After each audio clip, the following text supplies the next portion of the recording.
In the shadow of a crumbling empire, where the echoes of Roman legions had once resounded across the hills of Britain, a new legend was quietly being forged. The year was 410 AD, and the once mighty Roman Empire had abandoned its island fortress, leaving Britain to face the looming chaos of invading forces. The Roman eagles, symbols of power and control, had long since disappeared from the skies, and with their departure, Britain fell into a state of disarray, divided into warring kingdoms. Amidst this turmoil, as the Saxon invaders pressed in from the east and the Celts longed for a leader to restore their fractured world, a figure emerged. His name would be whispered across generations: Arthur. But who was Arthur, truly? Was he a mere mortal, a product of a desperate time? Or was he something more, a king destined by fate to rise from the ashes of a fallen world? Legends would paint him as a hero, a king chosen by the gods, wielding the sword Excalibur and leading knights in search of the Holy Grail. But beyond the myth, there lay a man who faced impossible choices, betrayal, and the crushing weight of leadership. In the ruins of a broken kingdom, Arthur's story would unfold, not as a fairy tale, but as a poignant reflection of the complexities of power, loyalty, and destiny. As the fires of war threatened to consume Britain, it was not only the land that stood at a crossroads. The ideals of honor, justice, and unity hung in the balance. What would it mean to be king in a world where even the very concept of kingship was in doubt? Arthur's rise and eventual fall would become the bedrock of a legend, one that would echo through the ages, forever shaping the history of Britain and the ideals of kingship. Welcome back to the History Guy. In today's video, I will take you through the timeline of the story of the legendary King Arthur. We'll begin by exploring the fall of Rome and the rise of Arthur in a fractured Britain, then delve into his journey from warrior to king, the formation of the legendary Round Table, and the great challenges he faced. We'll also examine the tragic events that led to Camelot's fall and the enduring legacy of Arthur's legend. Before we dive in, I'd love to hear from you. Comment below and let us know where you're watching from. And if you haven't subscribed yet, make sure to hit that button. Don't miss out on more deep dives into history.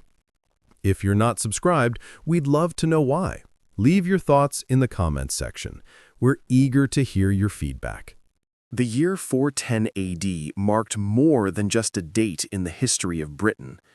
It signaled the end of an era, a slow, almost imperceptible unraveling of a society that had flourished under Roman rule. For centuries, the island had been a proud province of the Roman Empire, its cities and roads speaking to the might and sophistication of Roman engineering. But as the Roman legions withdrew, leaving behind only the ghosts of their once great empire, what happened next was far from a single event. It was a slow erosion, a series of cascading failures that unraveled the very fabric of British society. In the immediate aftermath of the Roman withdrawal, the most obvious consequence was the disappearance of the Roman military presence. The fortified walls that once protected bustling cities like Londinium, now eerily silent, stood as silent witnesses to the end of an imperial age. The once thriving port city, vital for trade and commerce, became a shadow of its former self. Its docks, once alive with merchants from across the empire, grew quiet. The craftsmen, traders, and soldiers who had lived in its quarters gradually disappeared, leaving behind only the hollowed remnants of Roman architecture. Yet the decline was not immediate. Over time, the logistical expertise that had ensured food and supplies flowed smoothly to distant parts of the island began to fail. The vast Roman road networks, once a marvel of military precision, started to deteriorate. Slowly at first, then more swiftly, sections of road fell into disrepair. Without the Roman bureaucracy to maintain these routes, they became dangerous and impassable. Villages that once thrived on the fertile land, supported by Roman infrastructure, found themselves cut off from the broader economy. The rich farmlands of the island, cultivated with Roman precision, began to grow wild, as former farmers lacked the means to continue their work. Meanwhile, the absence of Roman law left a gaping void in Britain's political structure. Where there had once been clear directives from Rome's governors, a new order began to take shape, one fragmented and disjointed. Tribal leaders, once forced to bow before the power of the Roman military, now found themselves in positions of unchallenged power. However, this new power came with its own limitations. The fragmented tribal kingdoms that rose in the wake of Rome's collapse struggled to maintain control. Without the unifying force of the Roman Empire, Britain was ripe for external threats. The Saxon invasions, which had long been a distant threat, now became a terrifying reality. The Britons, who had once been protected by the Roman army, were now left to fend for themselves. Yet, it wasn't just the Saxons who posed a danger. The very people of Britain began to feel the strain of a divided society. Once they had identified as part of a larger Roman world, one that stretched from the Mediterranean to the far reaches of Britain's northernmost border. The fading of Roman symbols, the loss of Latin as a common language, and the disintegration of the Roman judicial system created a profound sense of alienation. British identity, once shaped by Rome's civilizing influence, now began to splinter. The Celtic tribes, which had long been subjugated by Roman rule, found themselves with an opportunity to regain their independence. Yet, in the absence of a cohesive governing system, they too became divided, each region seeking its own survival in a chaotic world. This transformation was not just social, it was cultural. The mighty villas and palaces that had dotted the countryside, lavish with mosaics and marble, now began to fall into disrepair. The walls that once showcased scenes from the life of Roman gods and emperors now lay cracked, with nature slowly overtaking the grandeur. The grand forum, where merchants from across the empire once traded goods, now stood deserted. The rich materials that had been imported from the farthest reaches of the empire, spices from the east, fine wines from Gaul, began to dry up. The high standard of living which had defined Roman Britain began to erode as resources grew scarce. And yet, the most profound impact of Rome's departure was not the immediate physical destruction, but the sense of security it left behind. For centuries, Roman Britain had known the safety of Roman rule, the assurance that an empire, however distant, would always protect its borders. But with the Romans gone, the land found itself vulnerable.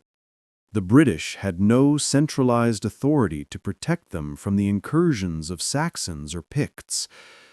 Villages and towns that had once felt safe beneath the umbrella of Roman military might now became vulnerable to raids, their inhabitants forced to defend their homes with whatever weapons they could muster.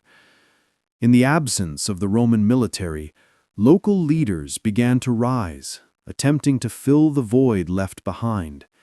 These leaders were not the emperors or governors who had once ruled with imperial authority, but local men who sought to carve out power in a world where survival, rather than imperial ambition, became the primary concern.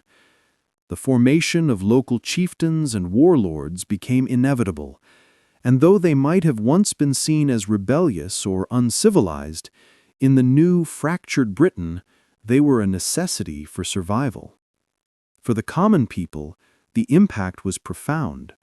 The luxuries of Roman civilization, baths, amphitheaters, and Roman feasts began to fade. The sense of security and stability that had come with Roman rule was replaced by an overwhelming feeling of uncertainty. What had once been a prosperous and civilized land now found itself struggling to maintain the most basic forms of order and protection. Yet amid this disintegration of the old world, a new force was quietly beginning to stir, a force that would ultimately rise from the ruins of Roman Britain to unite the fractured tribes and kingdoms. This force would bring hope where there had once been only despair, leadership where there had been only chaos, and the promise of a future where unity could replace division. This was the birth of the legend that would transcend time, the legend of King Arthur.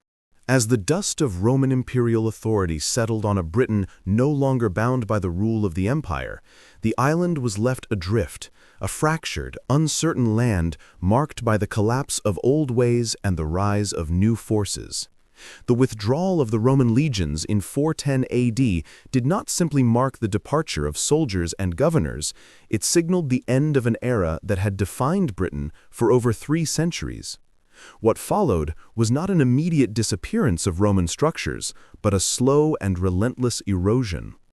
As the last vestiges of Roman civilization crumbled, the question was not just how Britain would survive without Rome, it was what Britain would become in the absence of its mighty overseer. The departure of Rome heralded the arrival of new cultures, most notably the Saxons, tribal warriors from the east. They came in waves, driven not only by the desire for land and resources, but by a deeper, cultural imperative to carve their place in a land they viewed as fertile for conquest and settlement. But their arrival did not go unnoticed, nor did it go uncontested. The land that had once been unified under Roman rule was now a fragmented, shifting battlefield, where the Celts, native Britons long subdued by the Roman presence, found themselves forced to contend not only with new invaders, but with the erosion of everything they had known. The Celts, who had lived under the Roman banner for so long, were no strangers to change. They had adapted to Roman customs and laws, slowly incorporating Roman religious practices into their own, while still clinging to their ancient gods. The Roman military, with its ironclad discipline, had brought a certain sense of order to the otherwise fragmented Celtic tribes. Roads had been laid down, cities established, and trade flourished. But beneath the surface of Roman order, the Celtic spirit remained resilient, marked by ancient myths, fierce independence, and a deep connection to the land. Yet the loss of Rome, gradual as it was, tore at the fabric of their identity. The Roman ideals of governance, law, and civilization had, for centuries, shaped the way the Celts saw themselves. Roman engineering, grand temples, and advanced agricultural techniques had altered their world irrevocably. But with the departure of Rome's military might, those changes were at risk of unraveling. The great cities, which had once buzzed with Roman life, began to fade. Villages that had once traded with far-off lands now found themselves isolated, their roads crumbling into dirt paths. The Celts, now left to their own devices, were no longer part of a vast empire. They were suddenly isolated in a rapidly changing world. It was into this void, this disarray, that the Saxons arrived, not as mere invaders, but as settlers with their own vision for Britain. And in the way they fought and lived, the Saxons presented a stark contrast to the Romanized Celts. The Saxons were a proud, warrior-based people, steeped in traditions of honor, kinship, and conquest. They revered gods like Woden, Thor, and Freya, deities of war, fertility, and fate, whose power lay in their primal connection to nature and battle. Their society was built on the strength of the individual and the bond of loyalty between chieftains and their warriors. In this world, a man's worth was judged by his bravery in battle, his ability to defend his land, and his unwavering loyalty to his kin. It was a world that valued warriors above all else, where the strength of the sword determined one's place in society. The Saxons brought with them a fierce independence and a deeply egalitarian tribal structure. Unlike the Romans, who had ruled through bureaucracy and law, the Saxons had a more decentralized system, one where local leaders held power in their own territories, yet answered to no overarching authority. There was no Roman emperor to look to, no senate to manage affairs. Each Saxon tribe was a tightly knit unit, bound together by shared values and a common cause. Their culture, unlike that of the Romans, was not about building cities or cultivating order. It was about survival, conquest, and the unyielding desire to expand. And for the Saxons, Britain was fertile ground. The clash between the Celtic and Saxon cultures was inevitable, yet it was not one of immediate violence alone. It was a clash of worlds, of values, belief systems, and ways of life. As the Saxons poured into the eastern and southern parts of Britain, they brought with them their distinctive customs and societal structures. The Celts, though somewhat prepared for conflict, were left wondering, how could they possibly reconcile their deeply entrenched ways with the chaotic, war-driven reality the Saxons represented? In the early years, resistance was fierce. The Celts, who still clung to their identity as the descendants of those who had once ruled the island, resisted the encroaching Saxons with a determination born of desperation. Yet, as the Saxons continued to push further, their influence began to seep into the fabric of Britain, slowly but surely. The towns, once Roman, began to adopt a new look. Roman baths and temples, the symbols of civilized life, began to fade, replaced by Saxon-style wooden structures, thatched roofs, and more rudimentary forms of architecture. The Saxons built settlements not to integrate into the Romanized landscape, but to replace it, marking their territory with symbols of their own making. This cultural friction was further intensified by the fact that the Saxons were not just physical conquerors, they were cultural conquerors too. Their language, their customs, their gods, they began to reshape the very landscape of Britain, both physically and spiritually. For the Celts, the arrival of the Saxons did not just signify the loss of Roman order, it was also a loss of cultural heritage. The gods of Woden and Thor began to replace the deities of the Roman pantheon. The songs of the bards, once sung in the great Roman halls, began to fade as the Celtic traditions gave way to Saxon warrior epics. For the Saxons, this was a time of great opportunity.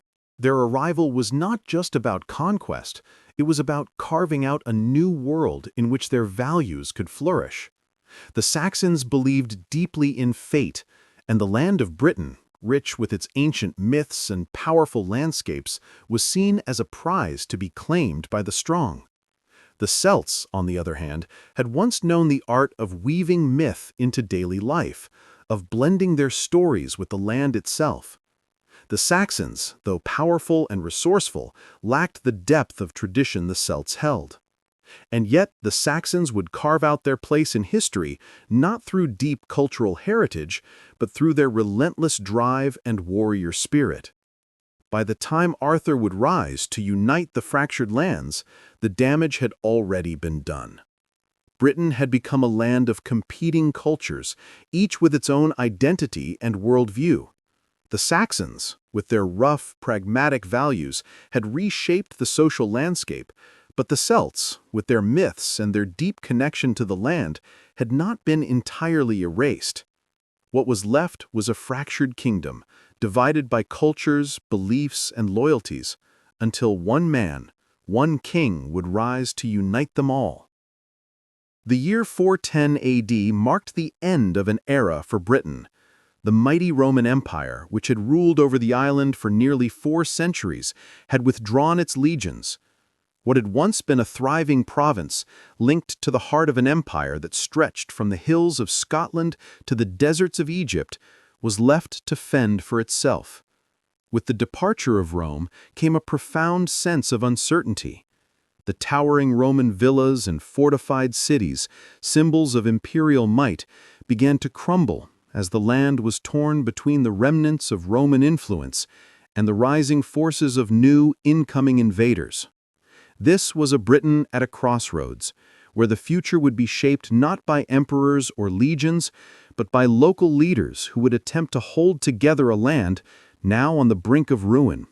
One such leader who rose amidst this chaos was Ambrosius Aurelianus. His story is one of paradox. Born to Roman parents, raised under the shadow of the empire, yet tasked with uniting a land in the process of losing its Roman identity. Ambrosius did not simply inherit power, he inherited the legacy of a crumbling civilization. A man of Roman blood, he was nonetheless thrust into a world where the order of Rome had disintegrated, and what remained was a land fragmented by warring tribes and vulnerable to Saxon invasions. In many ways, Ambrosius's rise mirrors the decay of Roman Britain itself. Born in an era where Roman authority was being rapidly dismantled, he was a product of that transitional moment, neither entirely Roman nor fully Celtic. The very instability of his time shaped him. His position was precarious, for although he was a leader among the Britons, his leadership could not be taken for granted. As the Roman legions withdrew, so too did the stabilizing force of Roman rule. The question was no longer about what Britain would become, but who would rise to fill the void left behind by the retreating empire. Ambrosius Aurelianus's first steps were not those of a conquering general, but of a reluctant unifier. Britain, already broken into fragmented kingdoms and plagued by the constant threat of the Saxons, needed leadership. Not the kind born from the imperial thrones of Rome, but from the heart of a divided land. Ambrosius, with his strong Roman military background, knew that to survive, Britain would need not only a warrior king, but a leader who could unite disparate peoples under a single cause. And so he set out to forge a unity among the Britons, something no leader before him had managed to achieve in a land so divided. Ambrosius's early leadership was marked by pragmatic, calculated actions that blended Roman military strategy with the growing desire for Celtic autonomy. He was not a king in the traditional sense, nor was he an emperor in the mold of his Roman ancestors. Instead, Ambrosius was a military leader, a general first and foremost who sought to unite the island's scattered forces against a common enemy, the advancing Saxons. His strength lay not only in his knowledge of Roman tactics, but also in his understanding of the British tribes' need for self-determination. Where the Roman Empire had sought to impose order through bureaucracy and military might, Ambrosius sought to wield influence through the shared desire for survival. The most defining moment of Ambrosius's leadership came in his role during the Battle of Badon, a pivotal victory that would echo throughout British history. The battle was not just a military triumph, it was a symbolic moment that forged Ambrosius into a legend. In this battle, he demonstrated an understanding of warfare that transcended the old Roman methods of open conflict. Where the Romans had fought with legions, Ambrosius understood the nature of the new enemies Britain faced. The Saxons were fierce, decentralized, and deeply invested in their own tribal loyalties, but they lacked the cohesion of a disciplined army. Ambrosius, through cunning strategy and precise tactics, struck them at their weakest points, turning the tide in a battle that would hold a symbolic place in the hearts of the Britons. Yet while Ambrosius's victory at Badon was monumental, it was not the end of the struggle. It was only a temporary respite. The Saxons did not give up their foothold easily, and the tribal divisions within Britain remained a constant threat to any lasting unity.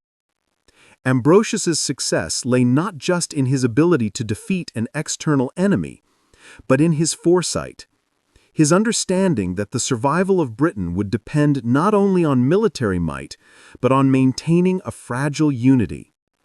He knew that without the cohesion of Britain's peoples, any victory would be hollow, and any peace would be fleeting.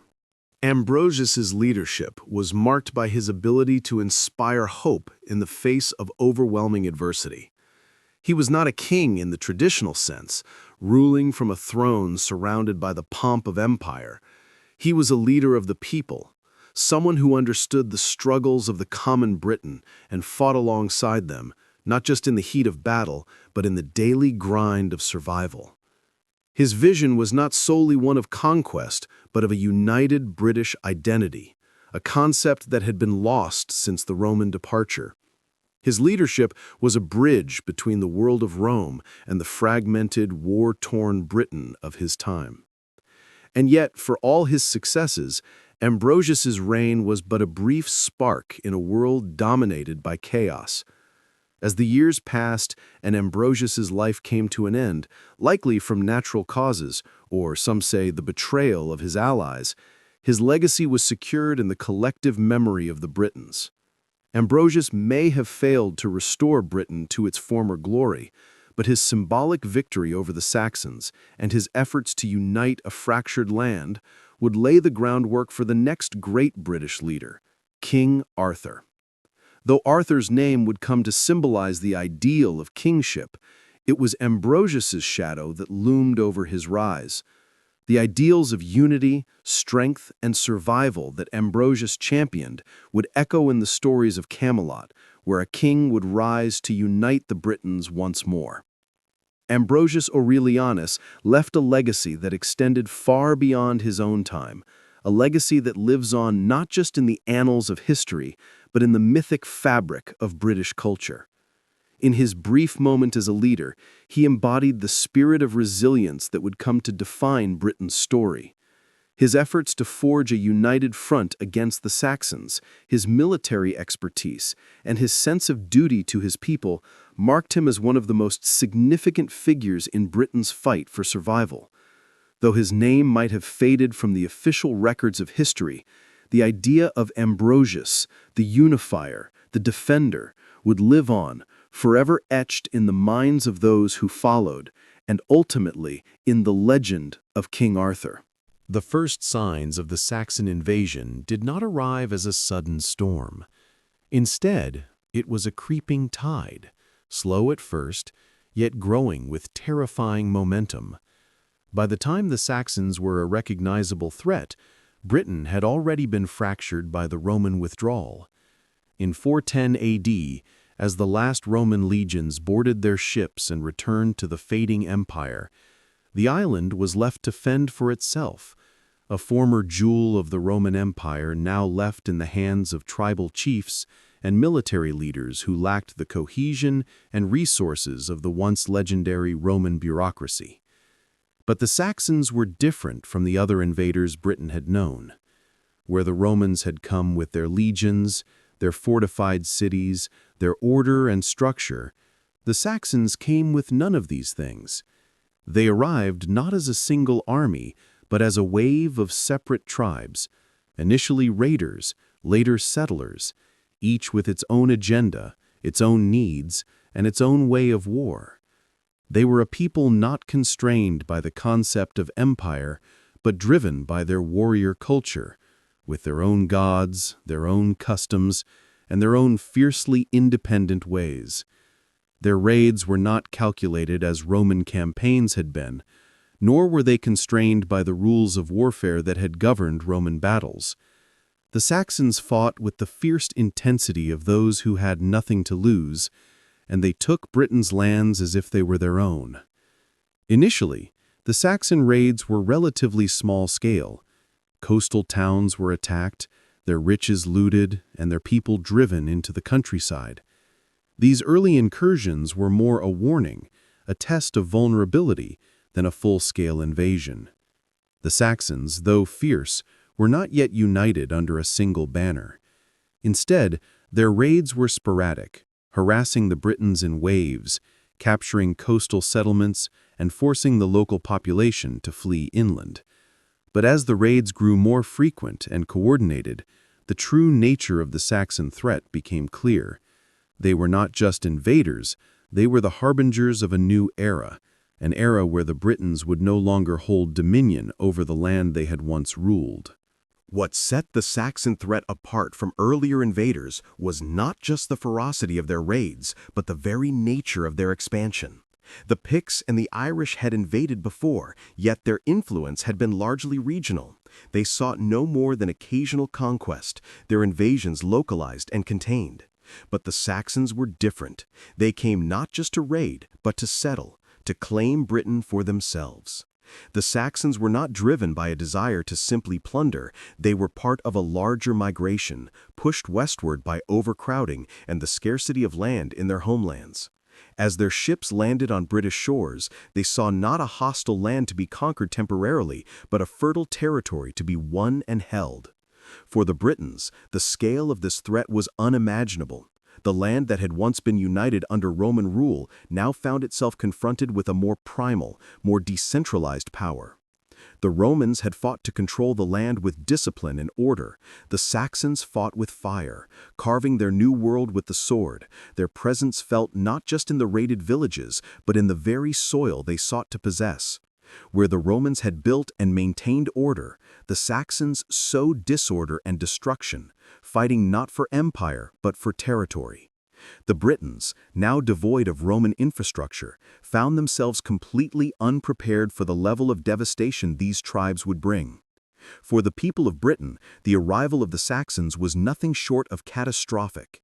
The once prosperous Romanized cities, with their bustling markets, Roman baths, and orderly streets, began to fall silent. Londinium, once a thriving metropolis, was one of the first targets. Its markets emptied, its walls breached, and its citizens either killed or forced into exile. The impact was not just physical, but deeply psychological. The British had lived under Roman rule for centuries, their lives organized around Roman laws, Roman customs, and Roman military protection. To watch the Roman legacy crumble at the hands of these new, unknown invaders was to experience the loss of an entire way of life. The Britons' emotional response was not simply one of fear, though that was certainly a part of it. The despair that swept through the land was the despair of a civilization facing its own destruction. For the Britons, the Saxon invasion was not just a battle for territory, it was a challenge to their very identity. They had been part of the Roman world, a world of roads, cities, and laws. Now they found themselves thrust into a new world, one where the old ways, Roman culture, Roman order, and even the Roman language were quickly being erased. For some, this loss was a slow, insidious process. Towns, once organized according to Roman grid systems, were now reduced to disarray.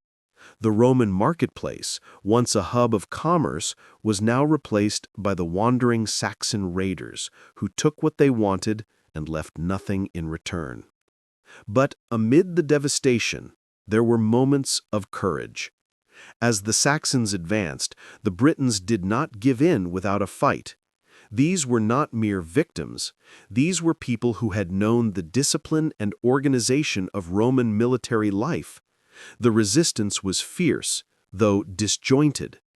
Local leaders, many of whom were remnants of Roman military commanders, rose to defend their people. They knew that if the Saxons were not stopped, their very way of life would be wiped from the face of Britain. In the early battles, there was no unity, just a patchwork of resistance, where different tribes and villages fought to protect their homes. Some battles were lost, others were won, but each victory, no matter how small, served as a reminder that the Saxons had not yet conquered the soul of Britain. The Britons fought not just for their land, but for their identity. These early skirmishes would lay the foundation for a resistance that would continue long after the Saxons established their foothold in the land. As the Saxons entrenched themselves in Britain, the echoes of their raids reverberated through the island. The raids had begun as isolated incidents, but as the years passed, the Saxon presence became a permanent fixture in the landscape. The once proud Roman cities were now surrounded by Saxon settlements, and though the Britons would continue to resist for generations, their defeat seemed inevitable. But the Saxons' arrival marked more than just a violent conquest. It marked a profound cultural shift. The Britons' battle was not just against the Saxons as invaders, but against the loss of their identity, their heritage, and the civilization they had once been part of. As the Saxons reshaped the land, they also reshaped Britain's future, forging the foundations of what would one day become England. The impact on the British population was felt not only in the fields and homes, but in their hearts. Where once there had been Roman pride, now there was only survival. In the aftermath of Roman Britain's collapse, the land was left to fend for itself. Yet, for the Britons, the worst was not merely the loss of Roman authority, but the arrival of the Saxons, fierce warriors whose raids would ignite a sense of deep existential fear that would reverberate through generations. Gildas, one of the few chroniclers of this turbulent time, offered a rare glimpse into the emotional and physical devastation of this era. In his work, De Excidio et Conquestu Britanniae, on the ruin and conquest of Britain, he recounts the destruction wrought by the Saxons, a destruction that was not merely military, but deeply cultural. Gildas, though writing from a Christian perspective and possibly decades after the events took place, captures the terror of the Saxon advance with a rawness that transcends time. He introduces the notion of the fire of vengeance, a metaphor that encapsulates the brutality of the invasion. However, this fire is far more than the literal destruction of villages, homes, and crops. The fire, in Gildas's eyes, represents the decimation of British civilization itself, the destruction of not just the physical structures, but the very foundations of the society the Britons had built. This fire of vengeance is as much an emotional and spiritual force as it is a physical one. For the Britons, watching their land burn was not just a loss of material possessions, it was the unraveling of their identity.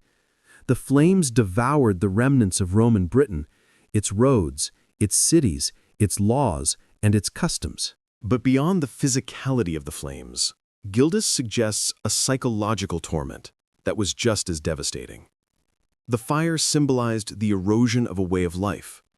Roman Britain had, for centuries, been a place where order and structure prevailed. The Romans had brought with them not only military might, but also cultural ideals that permeated every facet of life. The fire of vengeance, then, was not only the torching of buildings, it was the burning of British hope, the scorching of their connection to the world they once knew.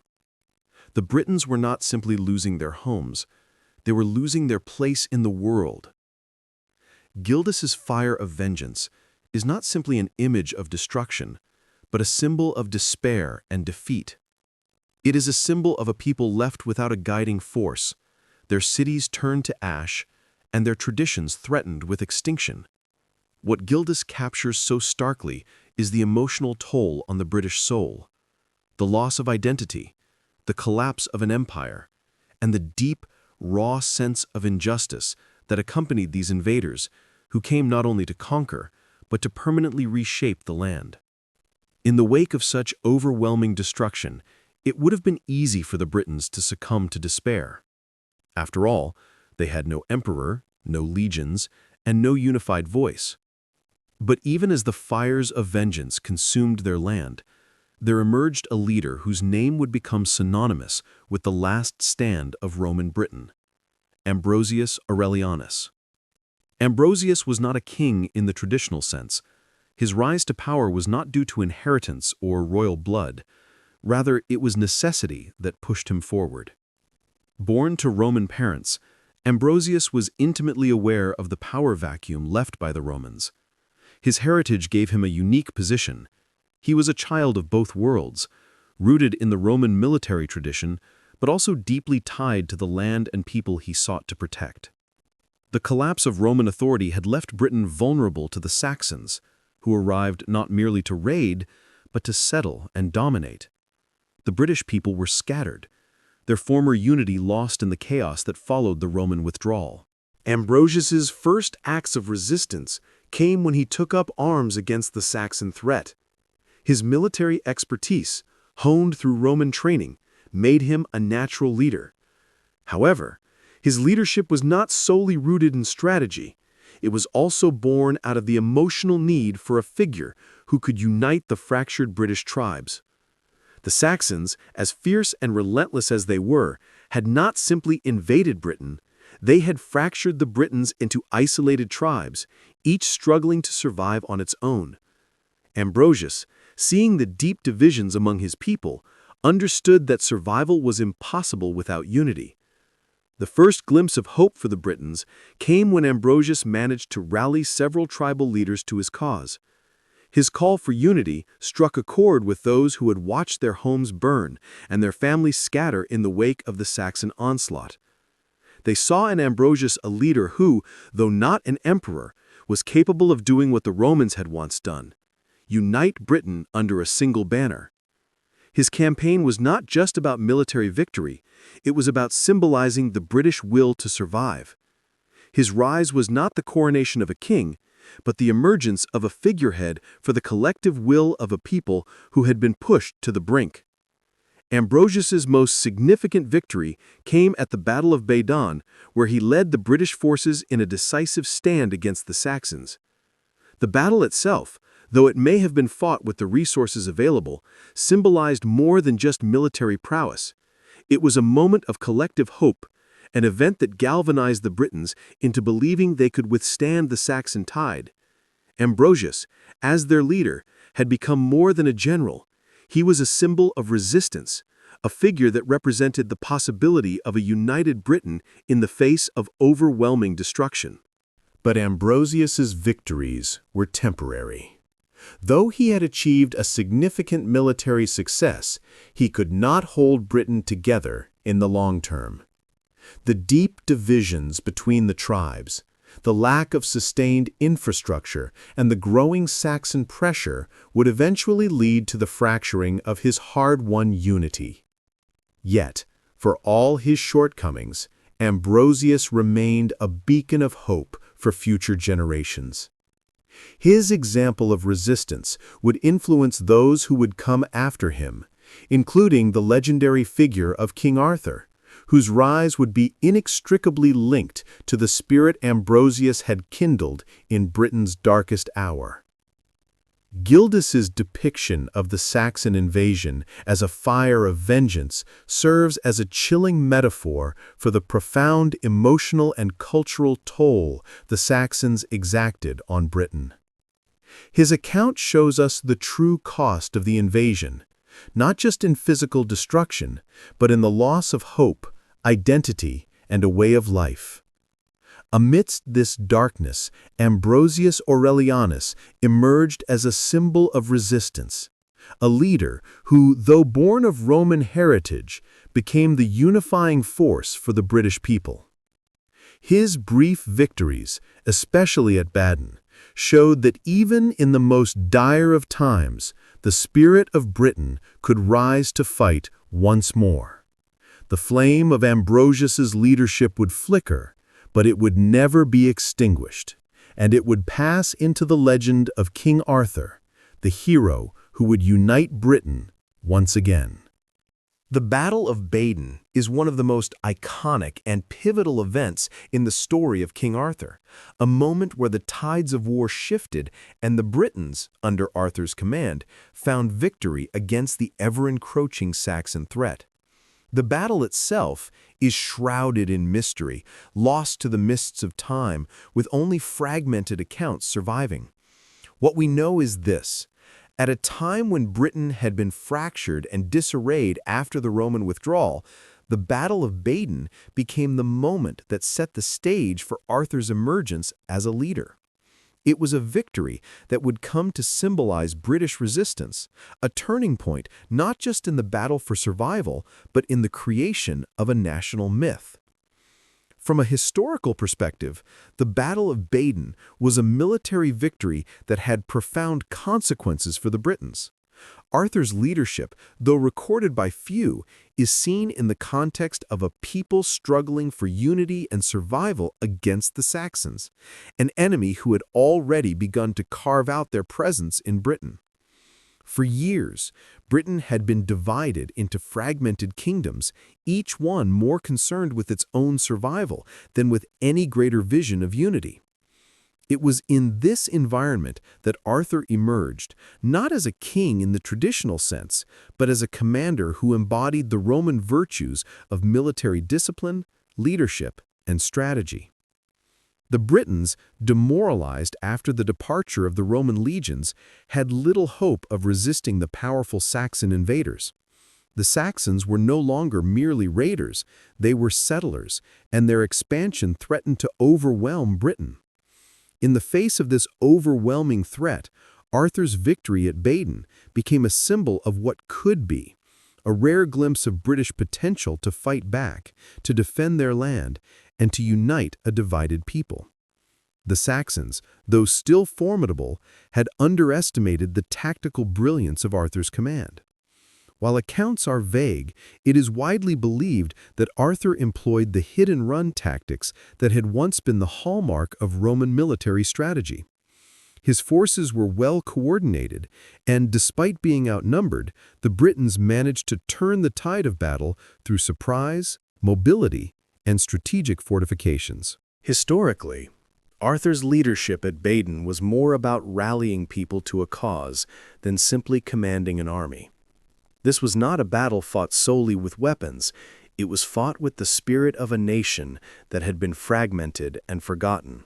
A nation whose last hope lay in the hands of a leader who could unite them. The victory at Badon was not a definitive end to the Saxon threat, but it was a critical moment. A turning point that proved to the Britons that victory was possible, even against overwhelming odds. It demonstrated that unity, forged under the banner of leadership, could still be achieved in the darkest of times.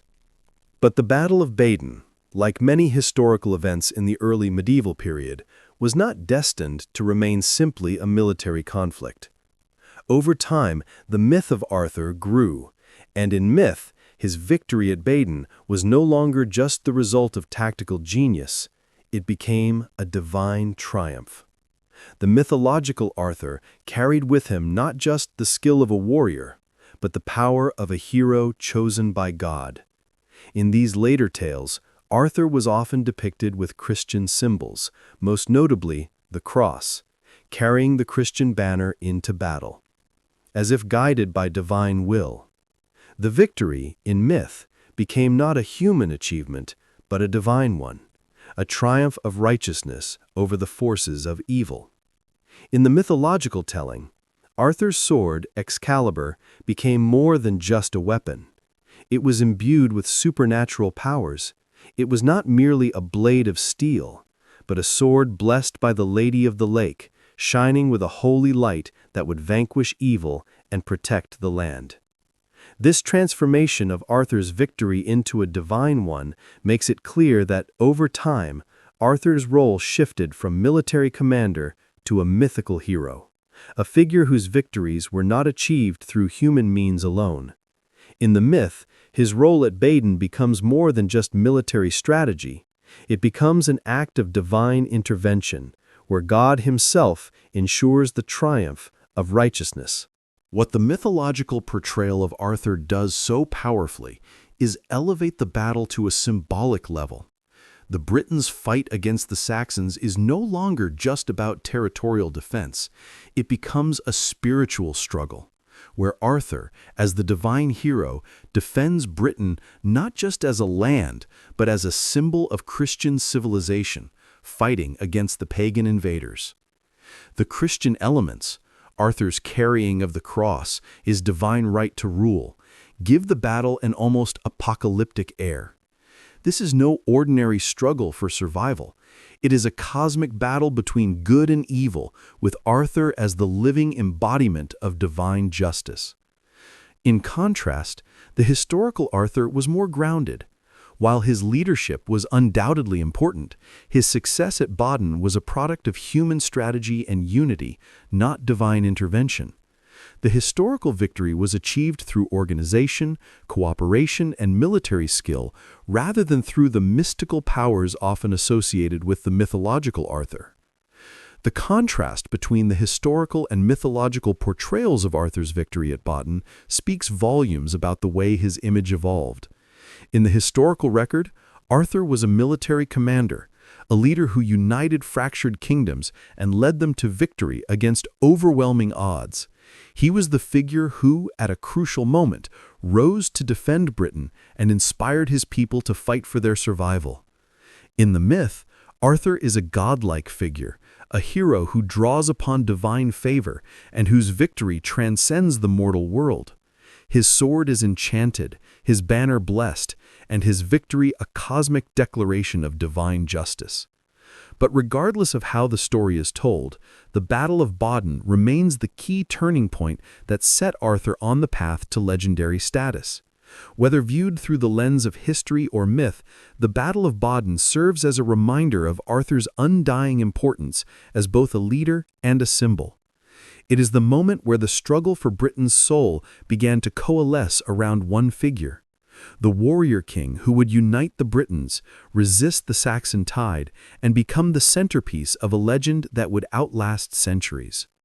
In both history and myth, Arthur's victory at Badon is not just about a single battle. It is about the spirit of a nation, the will to resist, and the birth of a legend. Arthur's victory at Badon is a moment that bridges the divide between history and myth. While the historical Arthur was a commander who used human ingenuity and military skill to achieve victory, the mythological Arthur became a divine hero, embodying the ideals of Christian righteousness. Both versions of the battle are important, for they reveal the transformation of Arthur from a military leader to a symbol of hope, faith, and resistance.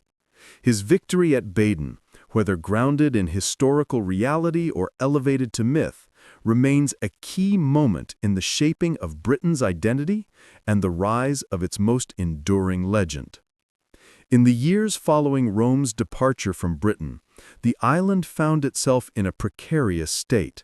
The once powerful Roman legions had left, and with them went the cohesive authority that had kept the tribal lands in check for centuries. The land was no longer united under the Roman banner, and local leaders were left to fend for themselves against the increasing incursions of Saxon invaders. Into this fractured landscape stepped a figure who would change the course of Britain's history: Arthur. Arthur's rise to prominence is often viewed as the coming together of two cultures, two spiritual systems, and two ways of life. On the one hand, Celtic warrior ideals had long shaped the identity of Britain's native tribes. These ideals were grounded in the ancient traditions of battle, heroism, and loyalty. The Celtic warrior was not just a fighter, he was a figure whose strength, courage, and tactical brilliance were revered above all else.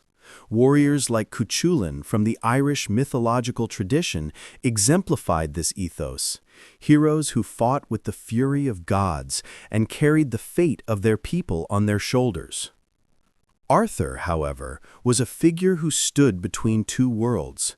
He was born into a society that had absorbed Roman influence, which brought with it not just military discipline, but also intellectual and spiritual foundations. But as the Saxon tide surged across Britain, threatening to destroy what was left of Roman civilization, Arthur's leadership began to evolve. His Celtic roots remained intact: the fierce warrior spirit, the charisma, and the ability to unite his people under a common cause.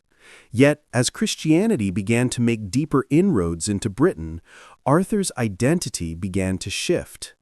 Christianity in Britain at this point was still in its early stages.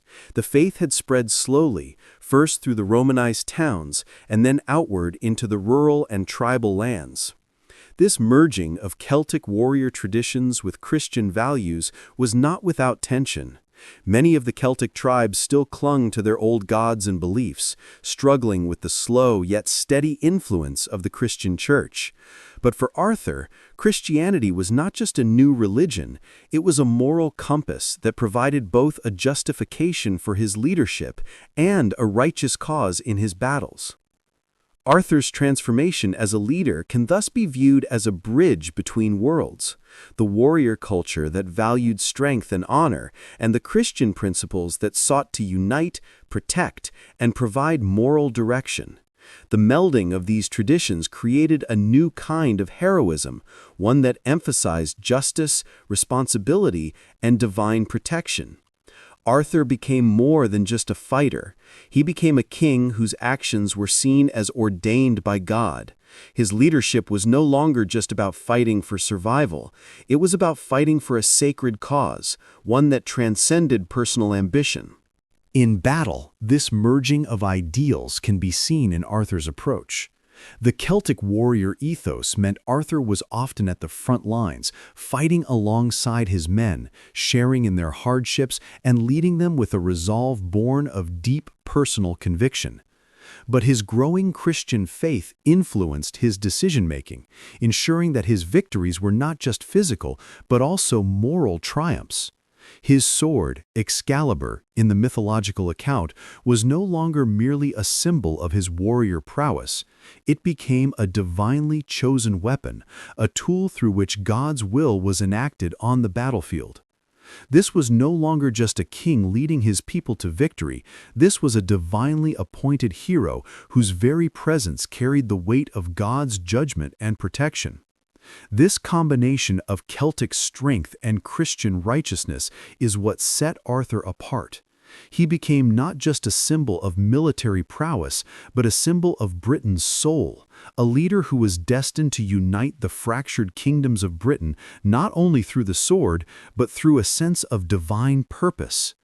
The people of Britain, struggling against the Saxon invaders and desperate for any glimmer of hope, began to see Arthur as not just their leader, but as a savior figure, one who represented their last chance at survival and redemption. As Arthur's victories mounted, so too did the stories of his deeds. What began as the tale of a young leader rising to defend a fractured land slowly began to morph into something far greater. Arthur, the commander of the Britons, was no longer simply a man fighting for survival. He was becoming something much more. The historical Arthur, a military leader, was gradually blurring into the mythical Arthur, a king who stood at the intersection of human and divine, mortal and immortal. This transformation was a gradual process, one shaped by the people's need for a hero who could do more than just lead in battle. As stories of his victory spread, so too did his reputation. Arthur's exploits, his bravery, his strategic genius, and his faith became mythologized over time. What had been an account of military conflict began to take on the aura of legend. The oral tradition played a crucial role in this transformation, as bards and storytellers wove Arthur's story into the fabric of British cultural identity. At first, Arthur was a commander, a figure rooted in the struggle for Britain's survival. But as the legend grew, so did his supernatural attributes. The sword, Excalibur, became a symbol of divine right. The Round Table, once a representation of equality and unity, began to take on a more mystical significance, representing the knights who were not just warriors, but guardians of divine order. Arthur was no longer just the king of Britain, he was now the spiritual leader, a figure imbued with divine purpose. The people of Britain began to view Arthur not just as a military commander, but as a mythical hero. His victories were no longer simply the product of human will, they were seen as the result of divine favor. This change didn't happen overnight. It was the result of centuries of storytelling, the deepening of the Celtic-Christian hybrid, and the desire of the people to see their king as not just a man, but as a symbol of hope. Arthur became the protector of not only the British people, but the very soul of Britain itself. In this mythic telling, Arthur was immortalized. He became a figure whose deeds transcended the boundaries of his time and whose legacy became a bedrock for future generations. The once human leader, now enshrined in legend, continued to inspire the people of Britain long after his death, uniting them under the banner of a hero whose courage and divine purpose could never be forgotten. Arthur's transformation from a commander to a legendary figure encapsulates the merging of historical reality with mythical imagination. His leadership, shaped by both Celtic warrior traditions and Christian ideals, created a unique form of heroism, one that transcended the limitations of time and place. As the people of Britain began to view him not just as a military leader, but as a divinely chosen hero, the legend of Arthur took shape. Over time, his story evolved into a mythic saga, where the lines between history and legend became increasingly blurred, giving birth to one of the most enduring figures in British culture, King Arthur, the Savior King, whose legend would echo through the ages, shaping the very identity of Britain itself. The birth of Arthur is no ordinary tale. It is a story bathed in mysticism, one that intertwines fate, prophecy, and magic to shape the future of a kingdom. In the chaotic period that followed Rome's departure from Britain, when the land was fractured and vulnerable, the arrival of Arthur marked a new chapter in the island's history, one that would blend the supernatural with the mortal realm. And at the heart of Arthur's conception lies the figure of Merlin, the enigmatic wizard whose magic not only shapes the course of Arthur's life, but sets him apart from ordinary kings. Merlin's intervention in Arthur's birth is often described as a moment of divine orchestration, a carefully laid plan that fuses the natural and the supernatural. In the myth, Arthur's conception is no mere accident of fate, nor is it the result of mere human actions. Instead, it is shaped by Merlin's magic, which is tied to ancient prophecies, pagan rituals, and the will of divine forces. At the center of this mystical convergence is the destiny of Arthur, a king who would come to embody not just earthly power, but divine providence itself. Merlin, a figure whose roots stretch deep into the Celtic traditions of prophecy and druidic magic, is seen as the guardian of fate. His wisdom extends far beyond the typical boundaries of mortal men. He can see the threads of destiny, weaving in and out of the lives of the people he influences. It is Merlin who knows, with certainty, that Arthur must be born to fulfill the grand design set out for Britain. The wizard's influence on Arthur's birth is not merely to ensure his existence, but to make sure that Arthur's bloodline will carry the weight of Britain's future, guided by divine will. In the mythological telling, Uther Pendragon, Arthur's father, is bewitched by Merlin. Using his magic, Merlin ensures that Uther's union with Igraine, Arthur's mother, occurs under the veil of supernatural manipulation.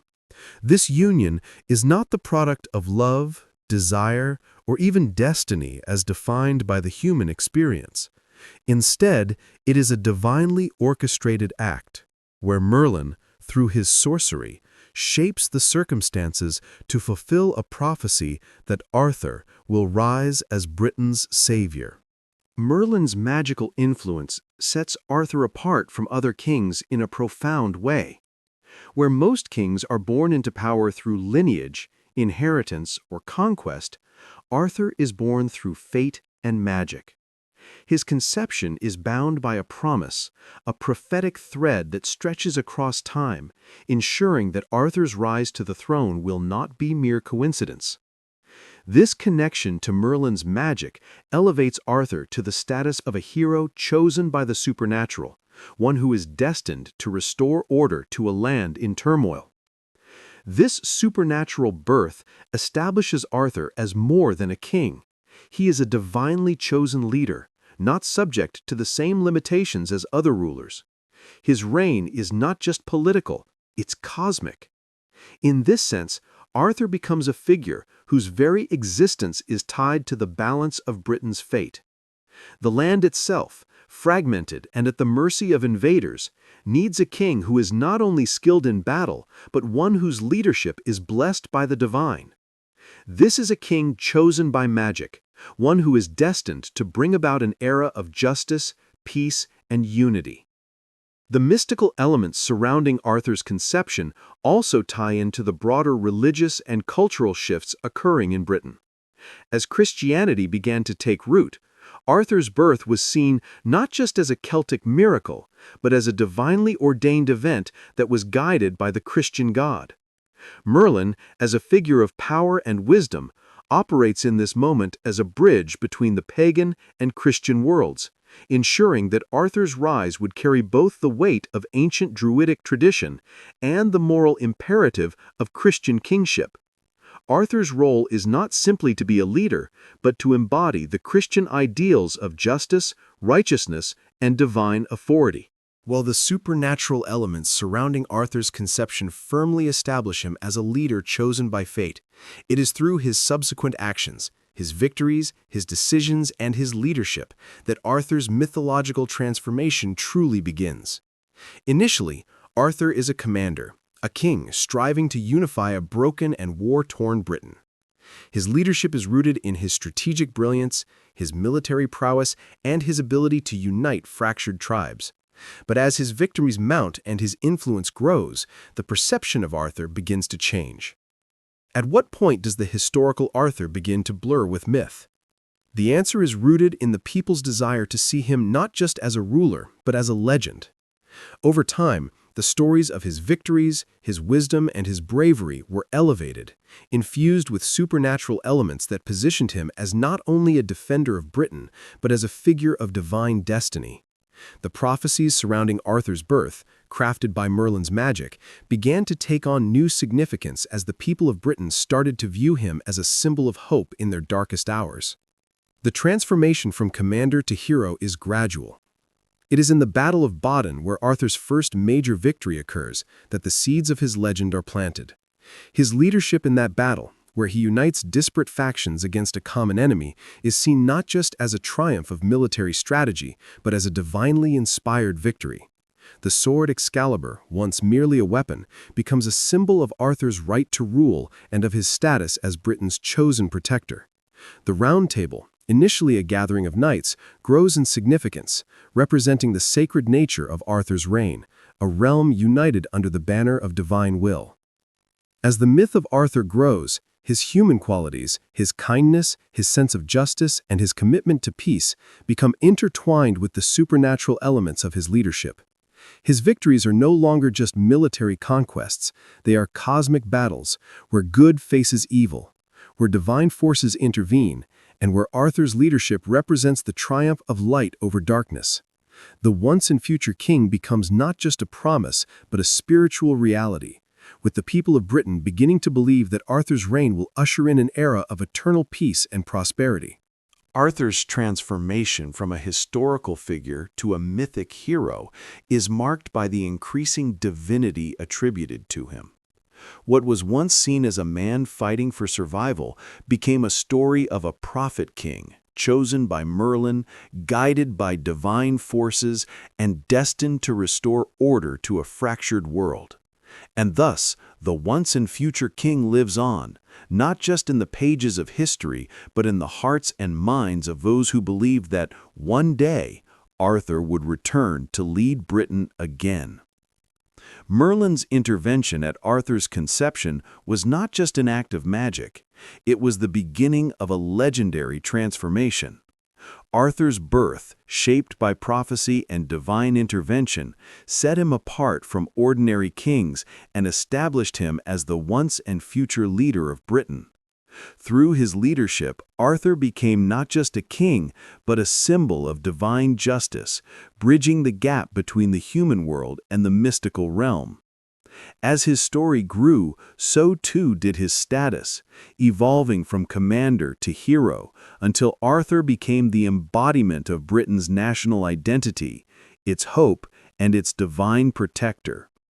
This mythological evolution continues to define Arthur to this day, shaping the heroic ideal of what it means to be a leader.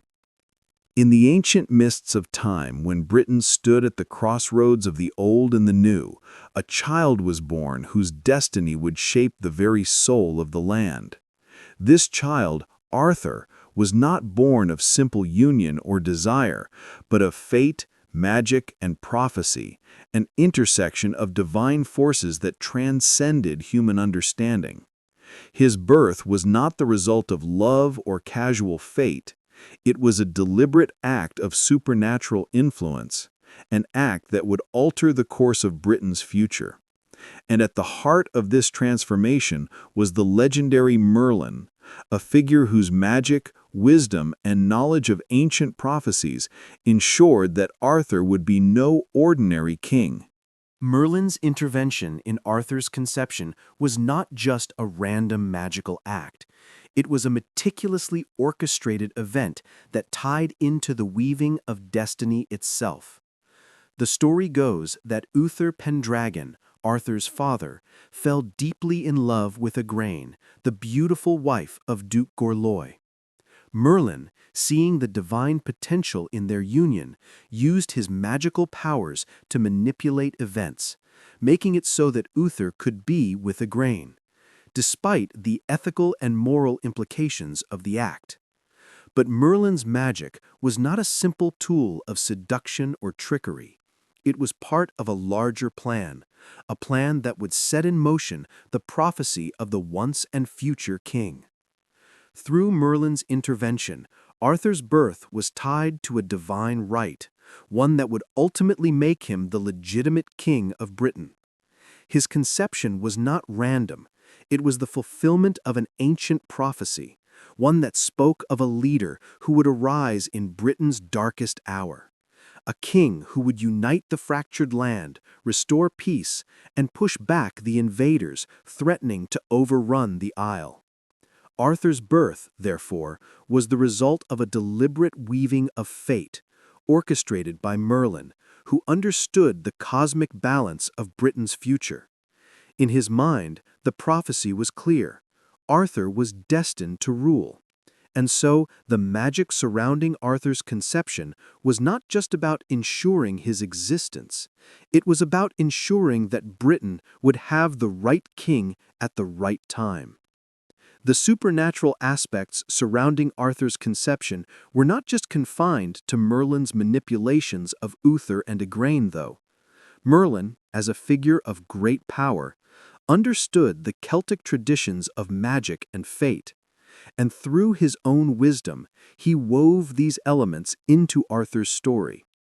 Celtic mythology, rooted in the ancient powers of the land, was heavily tied to the idea of sacred kingship, where rulers were believed to have a divine connection to the earth itself. In this context, Arthur's birth was seen as the fulfillment of both ancient prophecy and Celtic mysticism, a king destined to restore the balance between the human and supernatural worlds. Merlin's magic did more than just guarantee the birth of a king. It also set Arthur apart from all other kings who had come before him. Most kings in Britain were chosen by inheritance, military might, or political alliances, but Arthur's rule was based on something much more profound. His right to rule was divinely ordained, his kingship not just a matter of human choice, but of celestial approval.